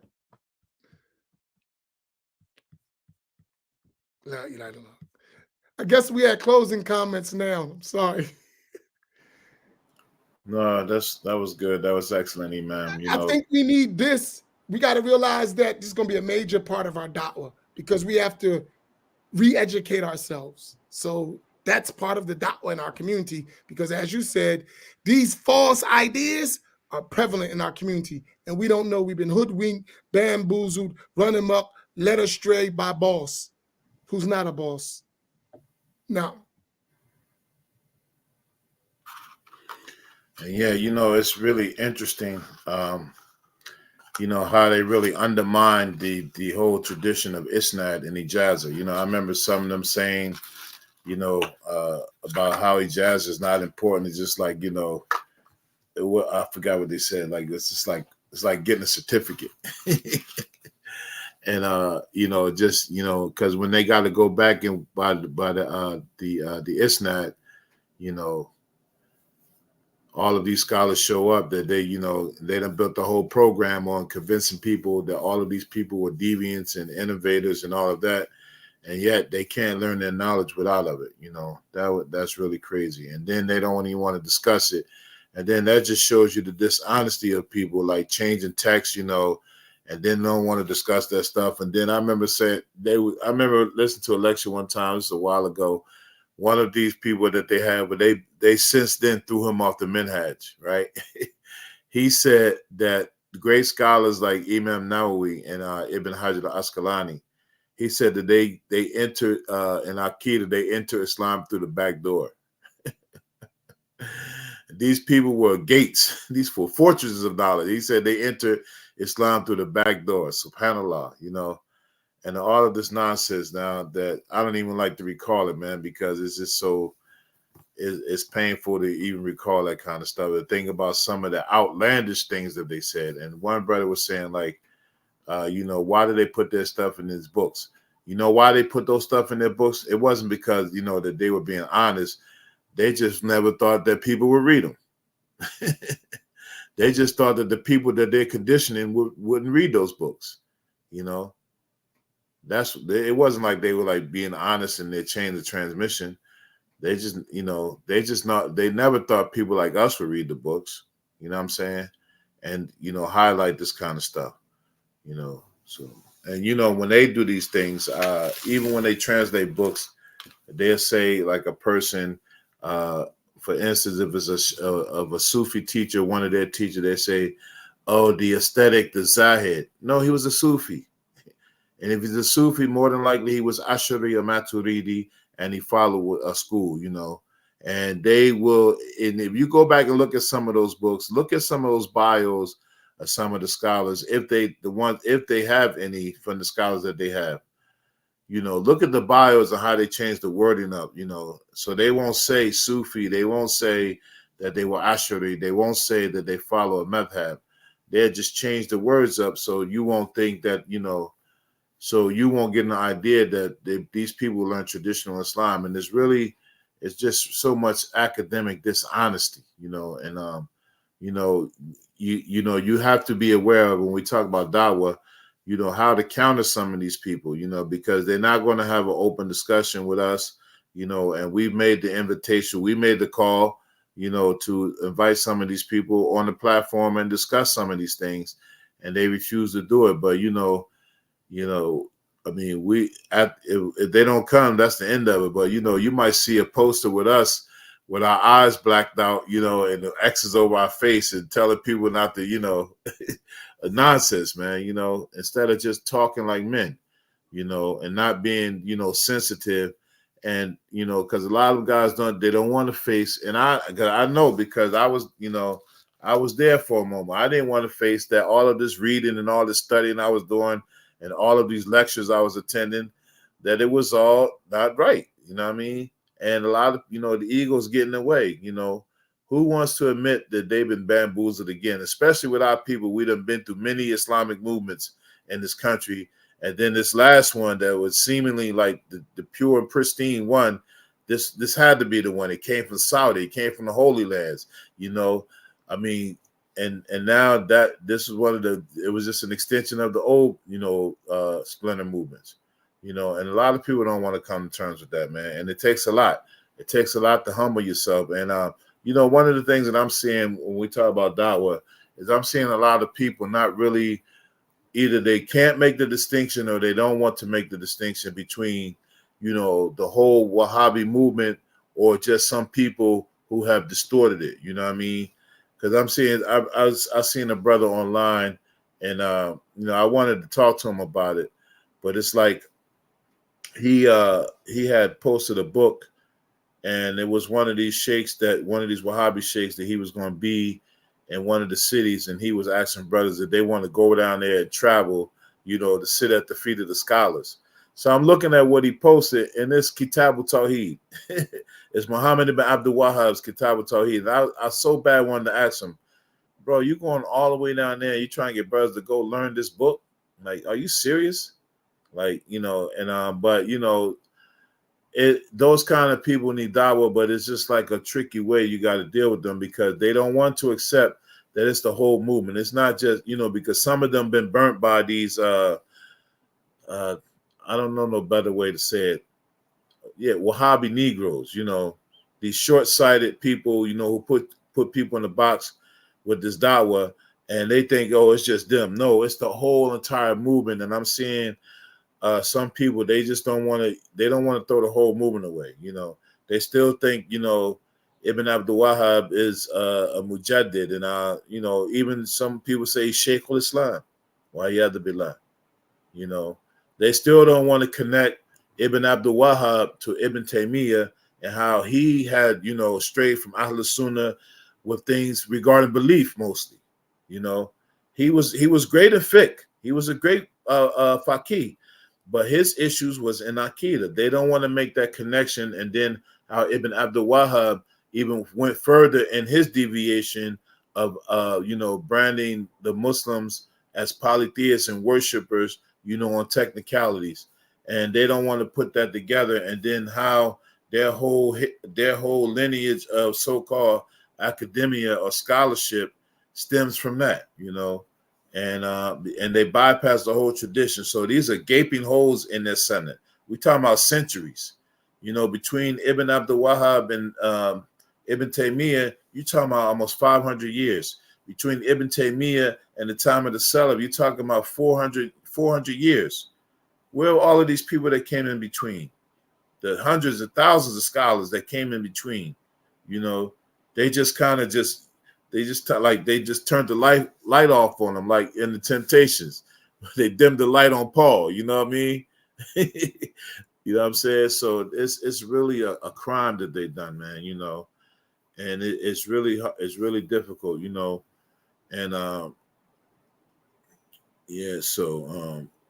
it's definitely a hard dawah because there's different levels that we have to address. We have to go after the laymen, who really don't have a clue about any of this stuff. They just listen to what they hear, and then you go after these people that some of them, talking to them in private, they know better. Some of these people know better, but they just not going to ruffle no feathers because of fear of being ostracized, because they'll ostracize their own people if they are on a public forum speaking. Like, I read somewhere one of them, he's under that influence, but he's not really with them. And he was on the platform doing an interview on another show, and they accused him of seeking fame. He was doing an interview, so anybody that gets some type of run or gets some type of attention, they think he's seeking fame, because then if people open up their avenues, then they're not going to listen to them no more. And it's all about control. It's all about controlling people. And when you control these people, you can manipulate them, and that's why they don't want to, have these kind of discussions, And then another part for our dawah, we all have to learn the different levels of that Wahhabi movement, because there's levels of it, and then inshallah, we'll be discussing some of this in the future podcast, inshallah ta'ala. All right. Do we have some questions? Imam Amin dipped out on us, What we got? We got any questions, Imam Naeem?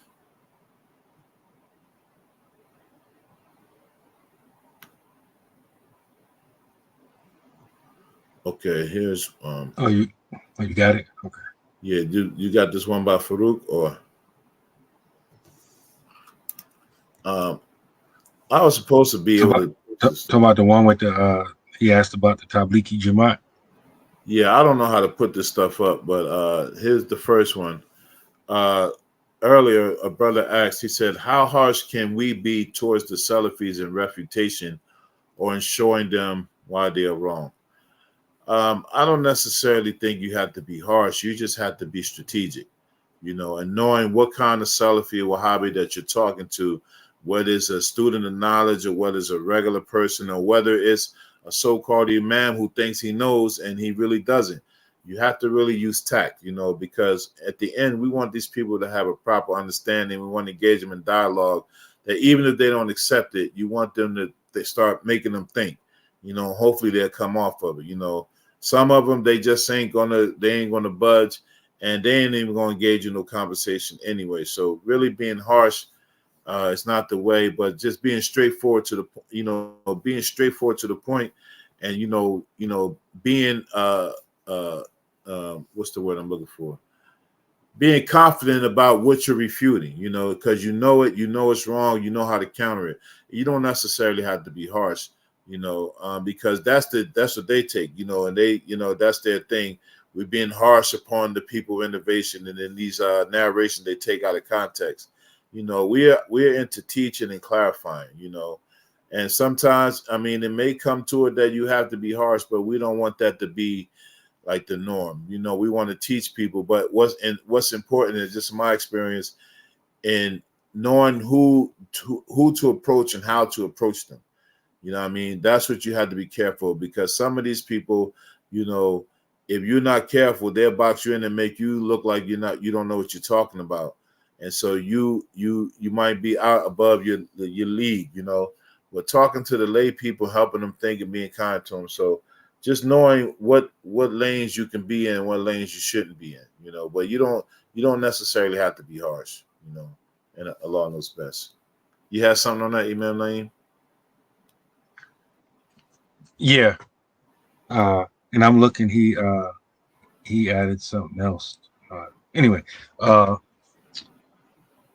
whole thing about being harsh, I don't know, maybe that might be triggering for me, because I'm very sensitive for when people are harsh themselves, and then you respond however you respond, harsh or not. Just the fact that you respond, you get accused of being harsh.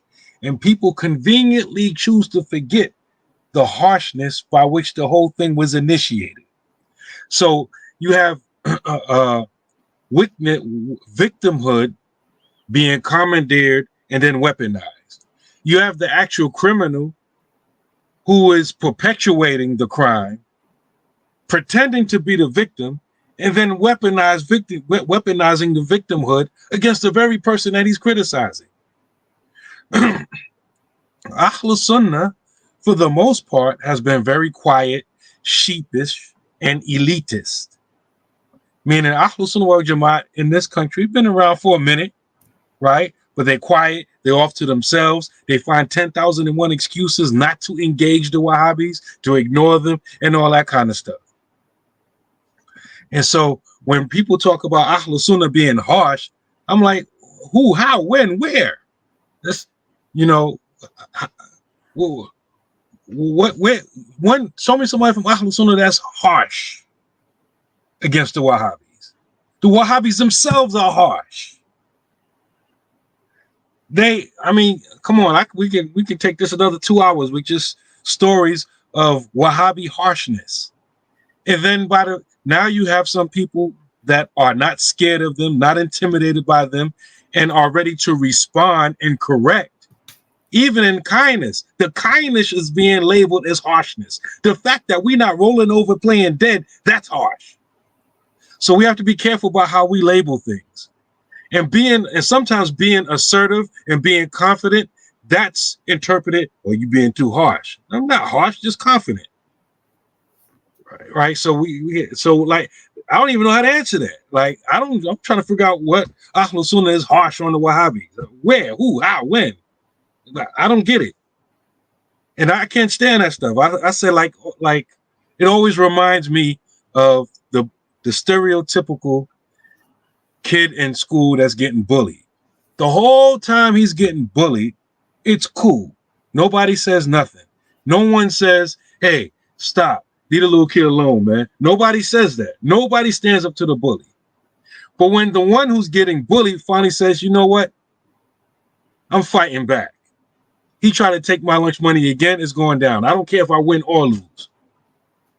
As soon as that happens, everybody says, whoa, stop. When somebody bothers you, report it to the teacher. You don't respond to violence with violence. Why is it that everyone chooses to ignore the initial violence and only is concerned about violence when the one who's getting picked on hits back. That's my problem. I can't stand that stuff. I hate that stuff. So anytime somebody says, Ahlus Sunnah, gotta be careful, can't be too harsh, man, shut up. I ain't trying to hear that. And as far as the, because again, I think we have to clarify, even though I know us three, we clarify, right? But many of our people, they didn't get it yet. Many people think a Wahhabi is someone that kicks people off the minhaj or is with that kind of stuff, wears short pants, and has bad character, runs through women, and makes all their women wear black and dark colors and is real harsh and goes to this masjid, that masjid, and that masjid. That's a Wahhabi. Those may or may not be some characteristics of a lot of Wahhabis, but that's not Wahhabism. Wahhabism is a certain belief system. And until we understand that, then we're going to be confused. And some of us, even though they're in our classes, they listen to these black imams roundtables. That hasn't sunk in with a lot of us yet. We don't really understand that Wahhabism is a creed. It's a new creed. It's not even 300 years old yet, and it has certain distinct beliefs that differ them from the rest of the Muslims. Until that sinks in, they're not going to understand that Wahhabism is a belief system. So the one who embodies that could be harsh. He could be a good guy. He can be a politician. He can be smooth. He can be likable. He can be crude. He can be crass. He can be all of that. That doesn't make a person Wahhabi or not Wahhabi. The Wahhabi is a set of beliefs that was codified by Muhammad ibn Abdul Wahhab. And that's why it's called Wahhabism. And until we understand that, we're just going to be, all over the place. So what the person, he skates around belief and he doesn't talk about, Aqidah in public spaces. He just talks about social issues. That doesn't make him a non-Wahhabi. It just means he's not talking about Aqidah. And then when he sucks you in, we're talking about marriage and social issues and all that, then he'll give you the Aqidah, the belief system that they believe. They do like my mom's did me when I was little. I don't know what this medicine was, but there was some bitter pill that my mother used to give me every time I got a cold, right? And so this one particular time, I'll call myself standing my ground. I ain't taking that medicine, right? So my mother didn't argue with me. My mother said, "Do you want some soup?" I'm like, "Yeah," right? So she gave me some soup. She just put that nasty pill in the soup, right? So by the time I'm drinking with the spoon and everything, by the time I realized that pill was in my mouth, right, I already swallowed it, right? Right? This is what those nice Wahhabis, this is what they are to you. They're the pill in the soup, right? Because you don't realize that what Wahhabism is, right? So you just drinking the soup. Oh, yeah, he talk about how women should be treated. Oh, he talk about this. He talk about social issues, right? And right in the middle of the rights of marriage, you gulp down that Wahhabi pill.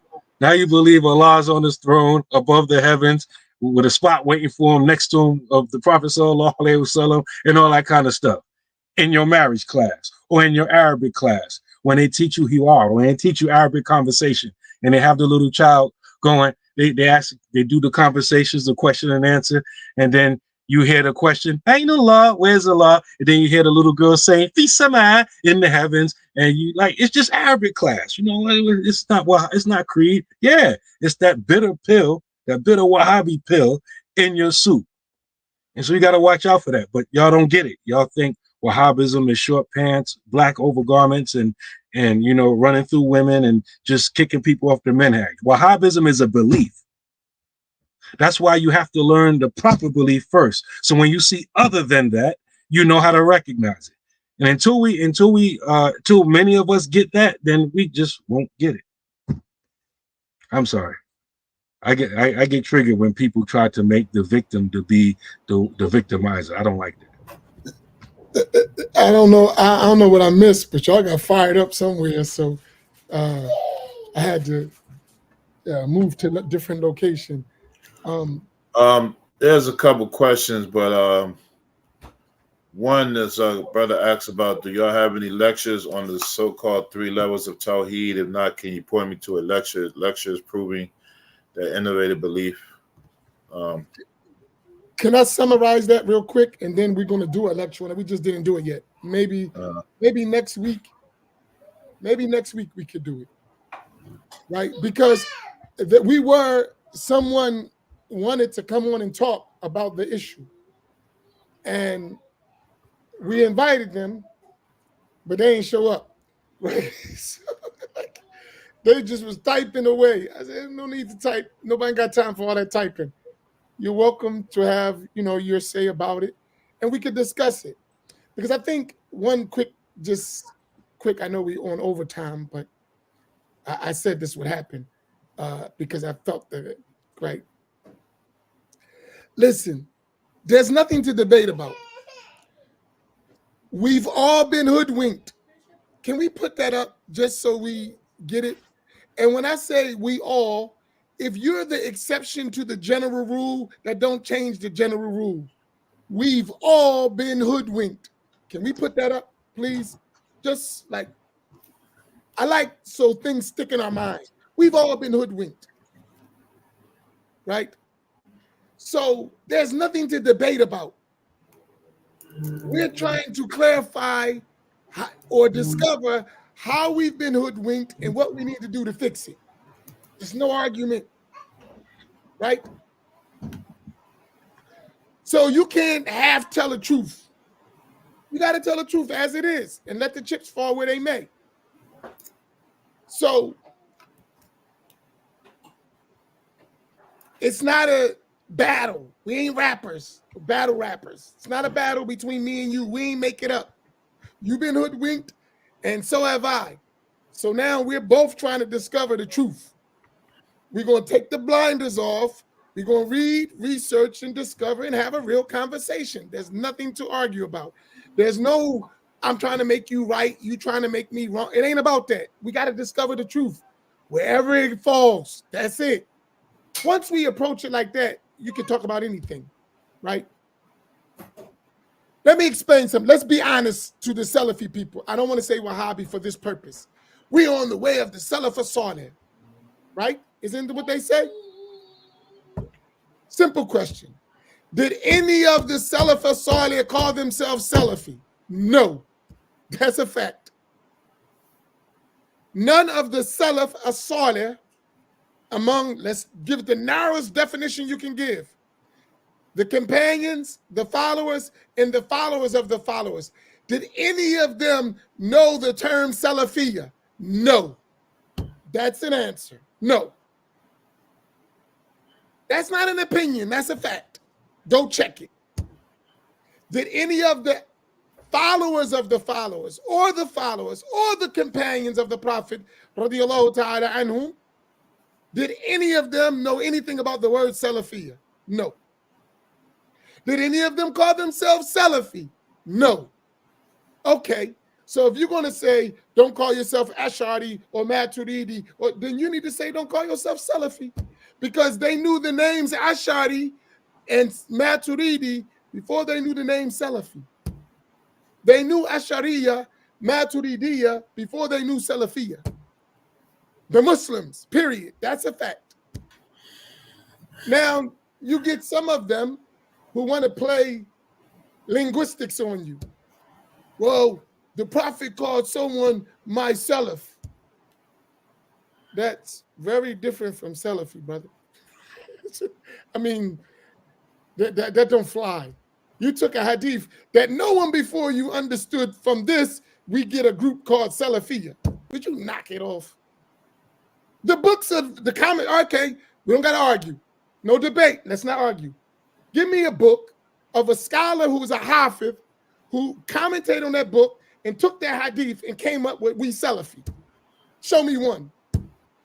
This is not an argument. It's not a debate. I surrender. You smarter than me. Please show me. Show me where one of the scholars that are major scholars of hadith that explain the hadith you're mentioning said from that hadith, we Salafi. That don't make sense. That's a fact. That's not an argument. Now, once we discover certain things, then we can talk. It's not an argument, bro. It's not fighting. You've been hoodwinked. And don't worry, I've been hoodwinked too. That's why I'm opening my eyes. I'm trying to help you. We be both here, right? Simple. Because they always say, well, the Salaf. Well, let's talk about the Salaf. Did they say that? No. Show me among the Salaf who said Tawheed is Tawheed Uluhiyya, Tawheed Rububiyya, or Tawheed Rububiyya, Tawheed Uluhiyya, and Tawheed Asma wa Sifat. You show me one from the Salaf who said that. One. From the companions, the followers of the, don't give me your deductions. Oh, this is a statement, and if we paste that to this, we can deduce. Oh, so you're doing what the scholars did that you said is bid'ah. You're deducing things from verses and hadiths. Why is it good for you and not good for somebody else? Because none of them said that. These are just facts. So was 3 Tawheeds known by them? No. There's not a book you can show me that they said Tawheed is 3 categories, Rububiyya, Uluhiyya, Asma wa Sifat. From the Salaf. Oh, it was there in meaning, and we deduce. Well, everybody does that then. So why is it special for you and everyone else who does it is wrong? Some stuff just don't make sense, right? And what I'm saying, when I said we've been hoodwinked not to think. That don't make no sense, bro. That's not true. So you're not telling me what the Salaf. So you said that the Salaf give you, no, we don't make ta'wil. Really? So you mean all of the Salaf, they didn't make ta'wil? They're the Salaf. Ibn Abbas, who was the interpreter of the Quran, the companion, did he or did he not make ta'wil? Yes, he made ta'wil. It's in the books of the scholars. Okay. Mujahid, he's from the Tabi'een. Did he not make ta'wil? Yes, he made ta'wil. These are facts. That's not something you can challenge. Were they misguided for making ta'wil? Oh, well, you know, we only follow the Prophet now. I thought you said you follow the Salaf too. Oh, the Prophet didn't make ta'wil, but the Salaf did. Companions and followers, they made ta'wil. So, you know, men make mistakes, right? They're not ma'soom. Come on, man. Give me a break. It's just so much contradictions when you just be honest, right? Just be honest. It's not an argument. Now, if you want to say that Al-Bukhari made mistakes, I agree. Ibn Abbas made mistakes. Mujahid made mistakes. So-and-so made mistakes. Okay, people make mistakes. I agree. So if it's possible for them to make mistakes, why can't we reverse it and say Ibn Taymiyyah made mistakes? Muhammad ibn Abdul Wahhab made mistakes. Ibn Qayyim al-Jawziyah made mistakes. Why is it the other scholars can make mistakes, but yours don't make no mistakes? It's a double standard. This is stuff that we don't got to argue about. Here's the book. I'm an illiterate. You're illiterate. You can read. Tell me what it says. Now, I'm not that illiterate. If you try to flip it, I'm going to catch you. So don't do that. Just read it, right? I'm not that smart. I need glasses. I can't see the words, yeah, all that. But you don't have those problems, so you read it. I'm going to just show you where you can read. Here's the book. Here's the page. Here's the statement. What you going to do with that? You know what it's going to end up being? They're going to say, which they always have said, they just don't tell you, that all of them made mistakes until we came. To Muhammad ibn Abdul Wahhab came and corrected the belief of the Muslims. And prior to him, Ibn Taymiyyah came and corrected the beliefs of the Muslims. Everybody was misguided. That's the bottom line. That's the doctrine in a nutshell. And if you're going to accept that, okay. But let's not make it, that's not what's being said. And I think No matter what we say, we haven't said anything that harsh.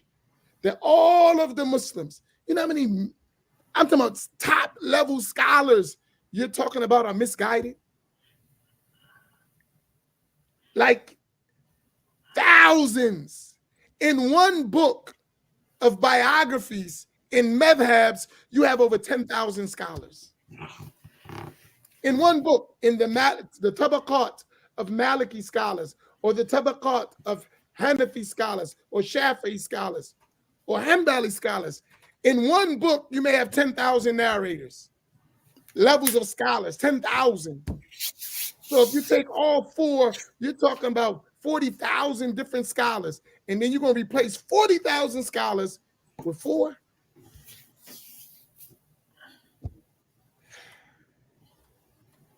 Come on. I mean, so when you think about that and just put it in context, because all it is they're quoting Quran and Sunnah with their own interpretation. That's it. Simple. And they're saying our interpretation is the right interpretation. And everybody else was mistaken. That's simple. That's it. Conclusion. That's it. And they say that. It's not like their scholars don't say that. They say it. They just don't tell you. That's it.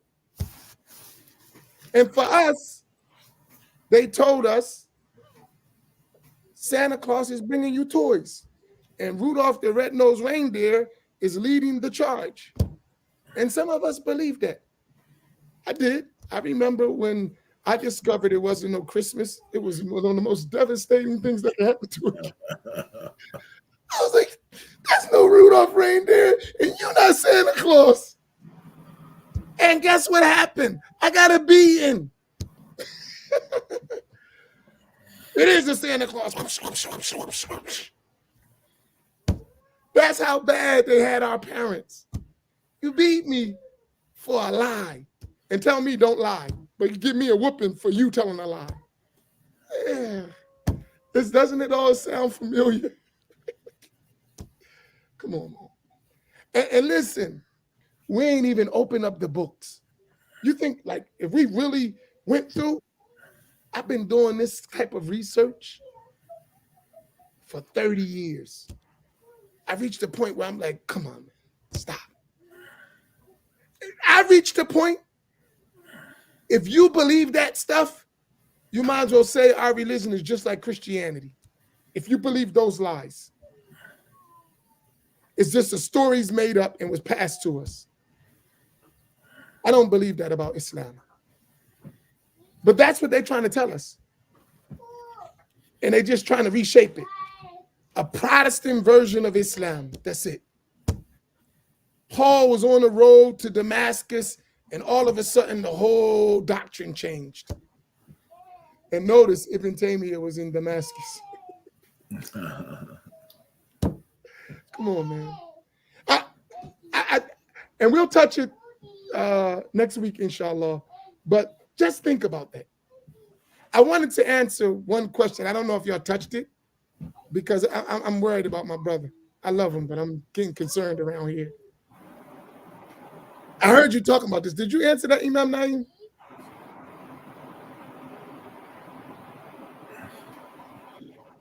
I didn't see that question, but I do believe what I said answers that question. Right. Could you repeat because what you said is true. And I think people missing that. They're looking at the outward and forgetting the reality. In other words, most of us don't really realize what Wahhabism is. Like, for people on the outside, or who think they're on the outside looking in, Wahhabism, to many of us, is characterized by brothers wearing short pants, by sisters wearing dark colors, by brothers running through sisters, right? And all of the dysfunction that, has plagued the Wahhabi community. They self-identify as Salafi, right? So when we don't see those things in an individual, or those individuals who I just loosely described, a lot of their character traits, When those individuals kick someone off, say you can't play with us no more, or kick them off the minhaj, those of us on the outside look at that as, okay, he must not be Wahhabi or a self-described Salafi. Get on the screen. Because, I saw his wife wearing colors. Or, he hasn't been married 1,000 times and there's no scandals out about him. He's treated his wife good and everything like this. And, he's not harsh. So, hey, he can't be Wahhabi. Many of us think that. And the reason we think that is because we don't know what a Wahhabi is. A Wahhabi is someone who believes in a set of beliefs with regards to the creed that was codified by Muhammad ibn Abdul Wahhab. Just like an Ash'ari is someone who believes in or embodies a set of beliefs that were codified by Abu Hassan al-Ash'ari, right? A Wahhabi is someone who believes in or adheres to the creed that was codified by Muhammad ibn Abdul Wahhab. How the person treats his wife, how he dressed, whether his pants are short or not, does not speak to the creed. And so many times we get fooled by these outward things and we think this person is or isn't a Wahhabi, when in fact they are a Wahhabi. And so I think like I said before, I think we haven't really embraced the fact that Wahhabism is a set of beliefs. We think of all these outward external things that may result from the beliefs that they had, right? And like I always give this one example that Imam Amin just talked about. One red flag, one hallmark, one indicator that someone has Wahhabi beliefs is this Trinitarian oneness, this Trinitarian Tawheed, this, Tawheed al-Rububiyyah, Tawheed al-Asma wa Sifat, Tawheed al-Uluhiyyah, this dividing into three the aspects of Tawheed. If someone has that understanding, they're Wahhabi. I don't care what they do on the outside. I don't care if all of the Wahhabis and everybody from Camden and Philly to kick them off the minhaj, off the dawah, and all that kind of stuff. If he has that belief, he's a Wahhabi, just like the ones who kicked them off of the minhaj. We have to understand that. It's very important. Ahl Sunnah has a set of beliefs. Wahhabis have a set of different beliefs. Some of these different beliefs that we have, the Wahhabis have co-opted the title. The label is the same, but the definition is different. Just like they use the term Ahl Sunnah wal Jama'ah. They use the label, but they give it a different meaning. They even change the meaning of worship, ibadah. They have a different meaning. They have a different definition of it. And all of that is important. If we don't understand that, then we just spinning our wheels. We think if someone does something different than the rest of them externally, then he's not a Wahhabi anymore. And that's a problem for us. So I don't know if I answered it the way you wanted me to answer. Because this is, some people get more technical. And remember, this is levels, right? Ibn Taymiyyah had ideas, right? The Wahhabis, Muhammad ibn Abdul Wahhab himself, he got many of his ideas from the books of Ibn Taymiyyah, right? Keep this in mind. So he's called what? The Mujaddid of the 12th century. Okay. He's the Mujaddid of Tawheed. What is he reviving? The ideas of Ibn Taymiyyah, who were refuted in his time and after. So there's a gap. That's why they got this big gap. Because during Ibn Taymiyyah's time, those ideas were refuted, and succeeding generations collectively didn't follow them. They were almost wiped out. Muhammad ibn Abdul Wahhab revived them. That's why he's called the Mujaddid. He revived those ideas that were wiped out. So those ideas that he revived became known as Wahhabism. or Wahhabism, the Wahhabiyya, with additional things that he added. But it wasn't like, oh, we take out the killing of Muslims and now it's okay. No, you can take that out, and those ideas are still innovative ideas. They were innovative ideas in the 8th century, Hijri. They're innovative ideas in the 9th century. They were innovative ideas in the 10th century. They were innovative ideas in the 11th century. They were innovative ideas in the 12th century. They're innovative ideas in the 13th century. They were innovative ideas in the 14th centuries. And guess what? Hello, they're innovative ideas in the 15th century. No matter what you call them, those ideas are bid'ah. They're ugly, innovative ideas, and they've been like that for 800 years to the time of Ibn Taymiyyah, and then another 400 years to the time of the Mushabbiha and Mujassima in Iraq and other places. These are innovative ideas. They've never been accepted by Muslims as a whole. They were always innovative ideas. And they just was revived at different points in time. That's why you have the break.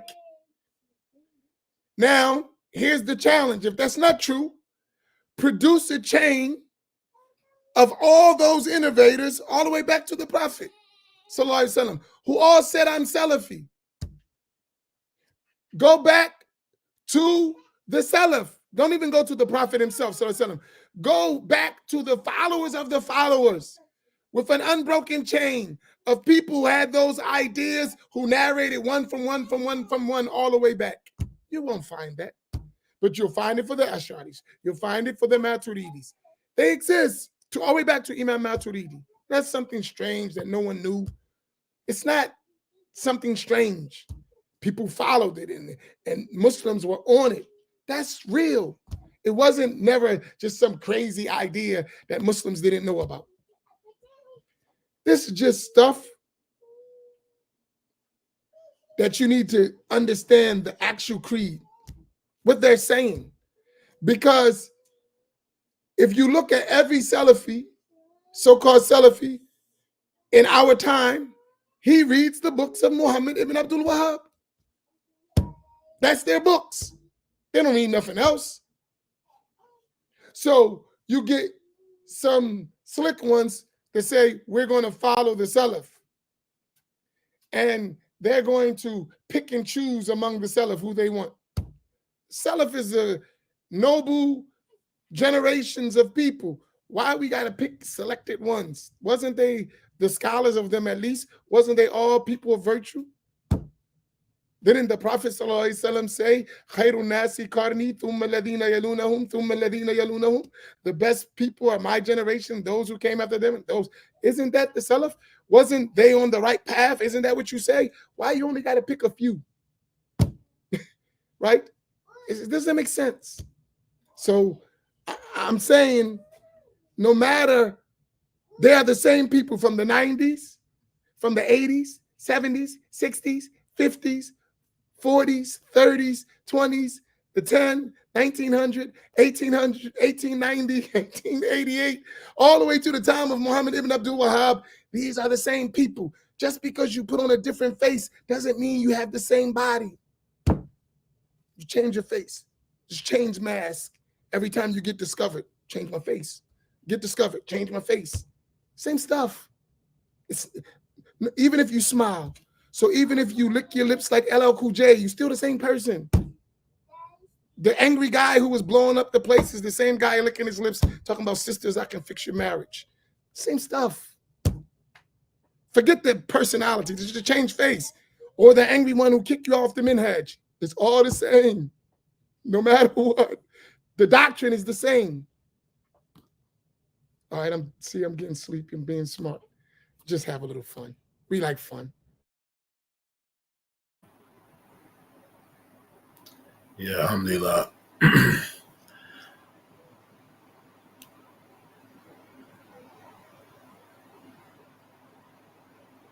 I guess this is the last question, unless you want to take Farouk's question, which is totally off topic, but like he always does. Yeah. Y'all want to address that before we close out? We really thick tonight. Yeah, you got something, Imam Naeem?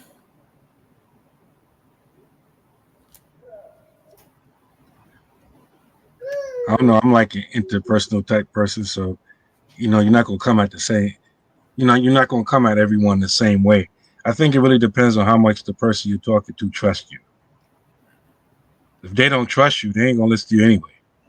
But if the person trusts you, tell them don't listen to him. You're gonna ask why. He's a Wahhabi. What's a Wahhabi? Explain to him what a Wahhabi is, and explain why their beliefs are dangerous.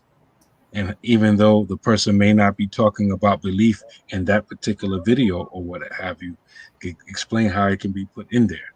But if the person don't trust you, don't have no confidence on your level of Islam, they ain't gonna listen to you anyway, right? So it depends on who you're talking to. Like, I have some people that trust me, and a lot of times they come to me, or what about this book, or what about this sheikh or imam? I'm like, no, not him. Him, yeah. Him, no. And some people, their level of Islamic learning isn't at a level where they can identify even, right? Because even if the person's not necessarily talking about belief in a particular lecture, there's usually some red flags you get to know where you may have an indication this person may, but a lot of us aren't at that level. So sometimes they need someone a little bit more skilled to tell them, yeah, this person, yeah, he did give it the good. Most of that talk is good, but you want to watch out. This guy's a Wahhabi. He might slip a pill in your soup. Yeah, I think one of the things when we're giving da'wah, as Imam Amin alluded to, part of it is really teaching people. So the more that they're hearing, what counters that Salafi, doctrine, the more they're able to pick out some of these things. They're able to pick up these cue words, because you can't really stop nobody. A person is not really dumb. They know when they hear something okay, even if it's from a Wahhabi. You know what I mean? They hear something that's beneficial. Their mind is not deceiving them. But they have to be able to pick and choose and know what they're listening to. And the only way they're going to know that is if they learn traditional Islam. That's why we need more teachers. And, so they don't really have to listen to lectures, because lectures are not really knowledge.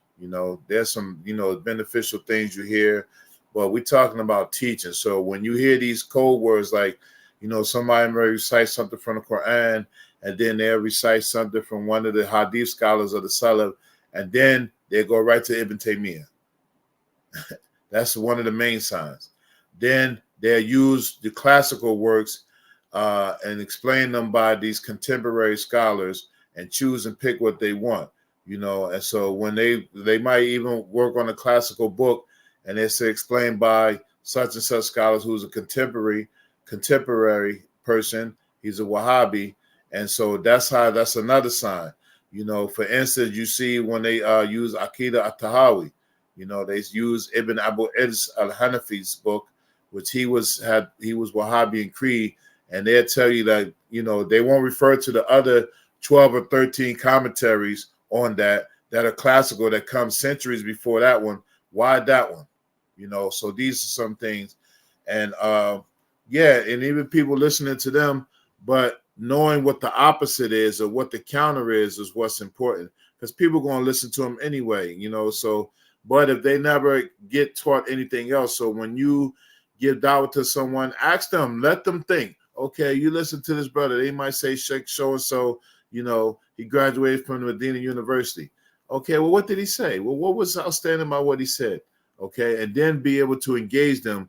Why, let them see for themselves what's the difference, not necessarily concentrating on what's wrong with them, but what's the difference and why there is a difference. Why do we believe such things? And then be able to back it up, because you're not going to stop nobody, because people like personalities, and in this work, if you don't really have no personality, you ain't going to make it. You know what I'm saying? And so you got to have a little charisma, but at the same time, it's about solid knowledge, and people just need to know how to learn it and know when they hear the opposite. you know. So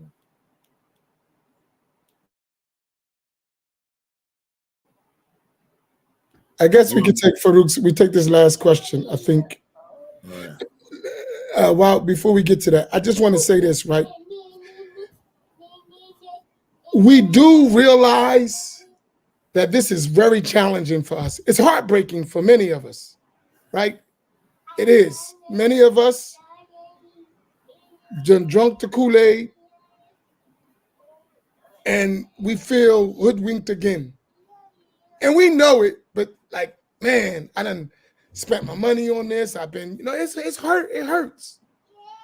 But that's the journey of seeking truth. That's the test from Allah subhanahu wa ta'ala. We have to keep seeking and learning. And we wouldn't be the first one who had to fix stuff, right? So I think we should look at it that way. I mean, ultimately, ask your question.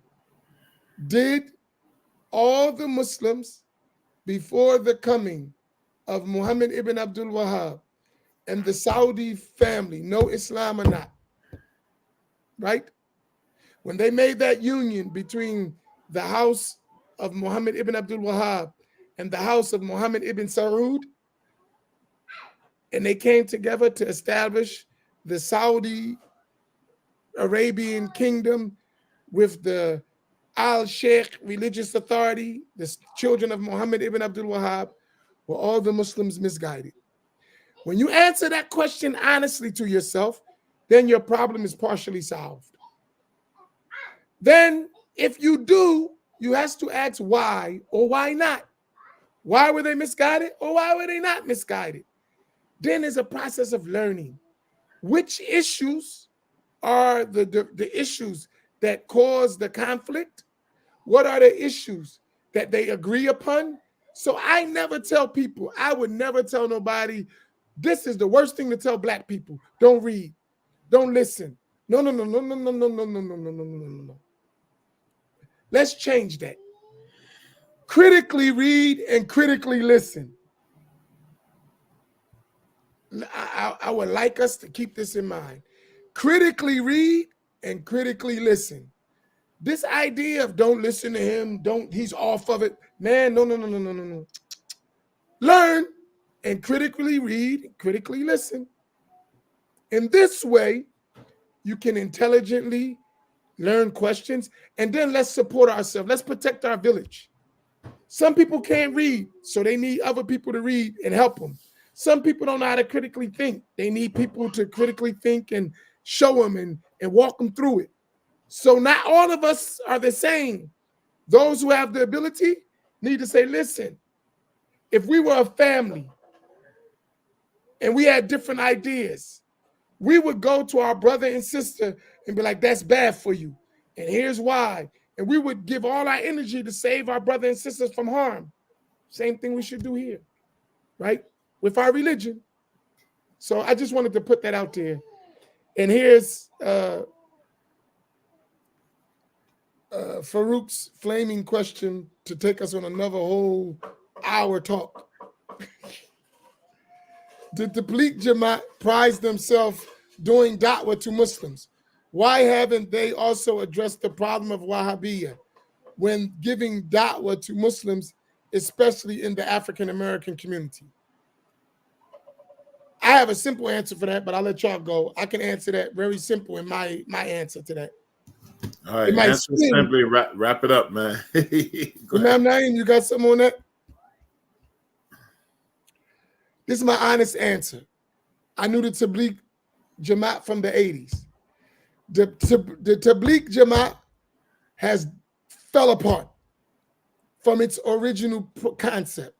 Now they just go around, pick up anybody, and go around talking and nobody learning. That's why. They don't learn.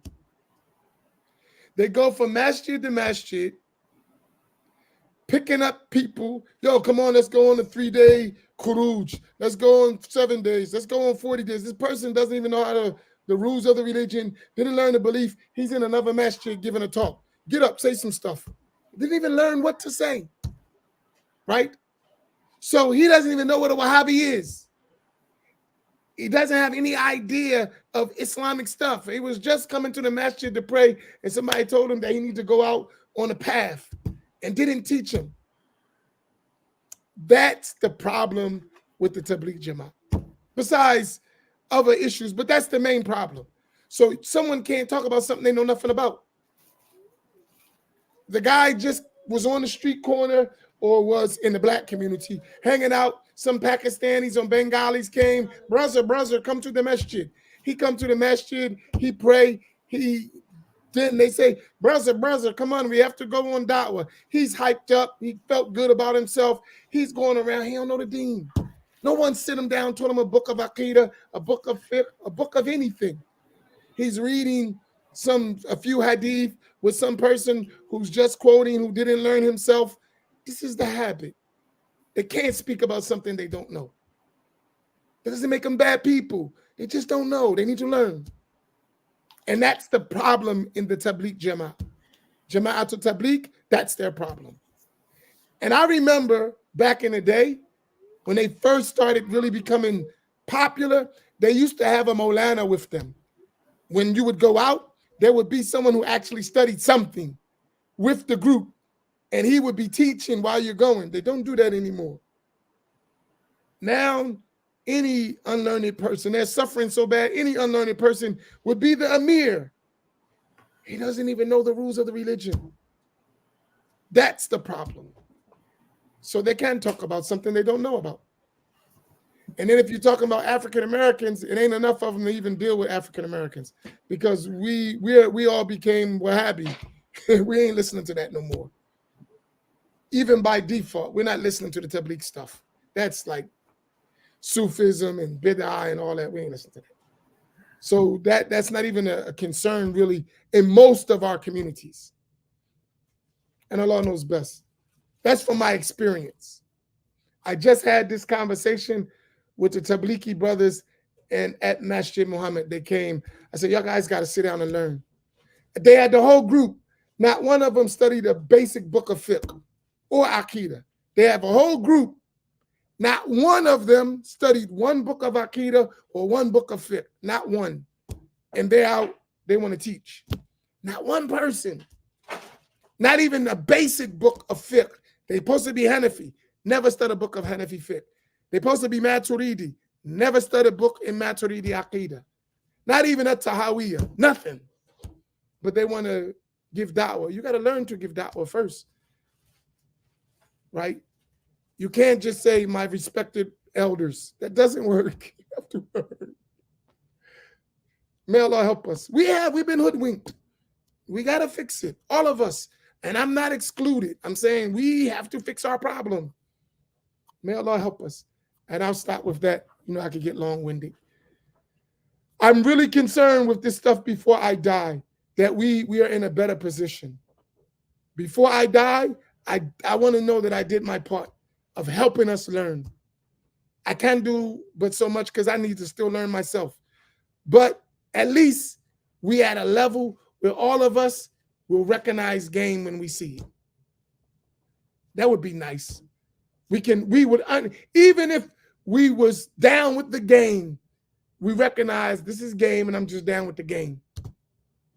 Right? That's a step. I don't suggest that, but you know, like the old mob guy said, what'd he say? How can you, what'd he say? We're all criminals, and how can you trust a criminal?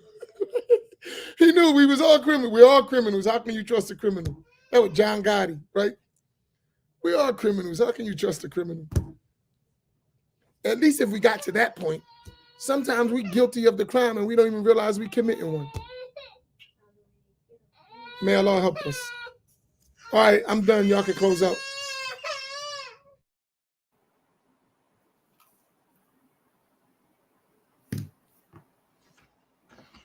May Allah give us the bread we need to do the work we need to do so that we can purify these lands of this recalcitrant, incessant Wahhabism. Amin. Amin. That's it. That's the dua. That's it. All right. Inshallah, we'll see y'all.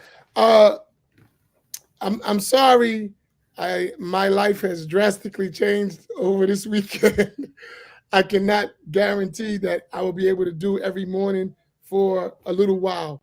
So inshallah, keep yours, what they call it, your notifications to Masjid Muhammad as well, so that when we do come on, you'll get notified, inshallah. But inshallah, uh, please keep us in your dua and keep my family in your dua. Inshallah ta'ala, we'll be with you soon. Inshallah. Barakallahu bikum. Wassalamu alaikum wa rahmatullah. Wa alaikum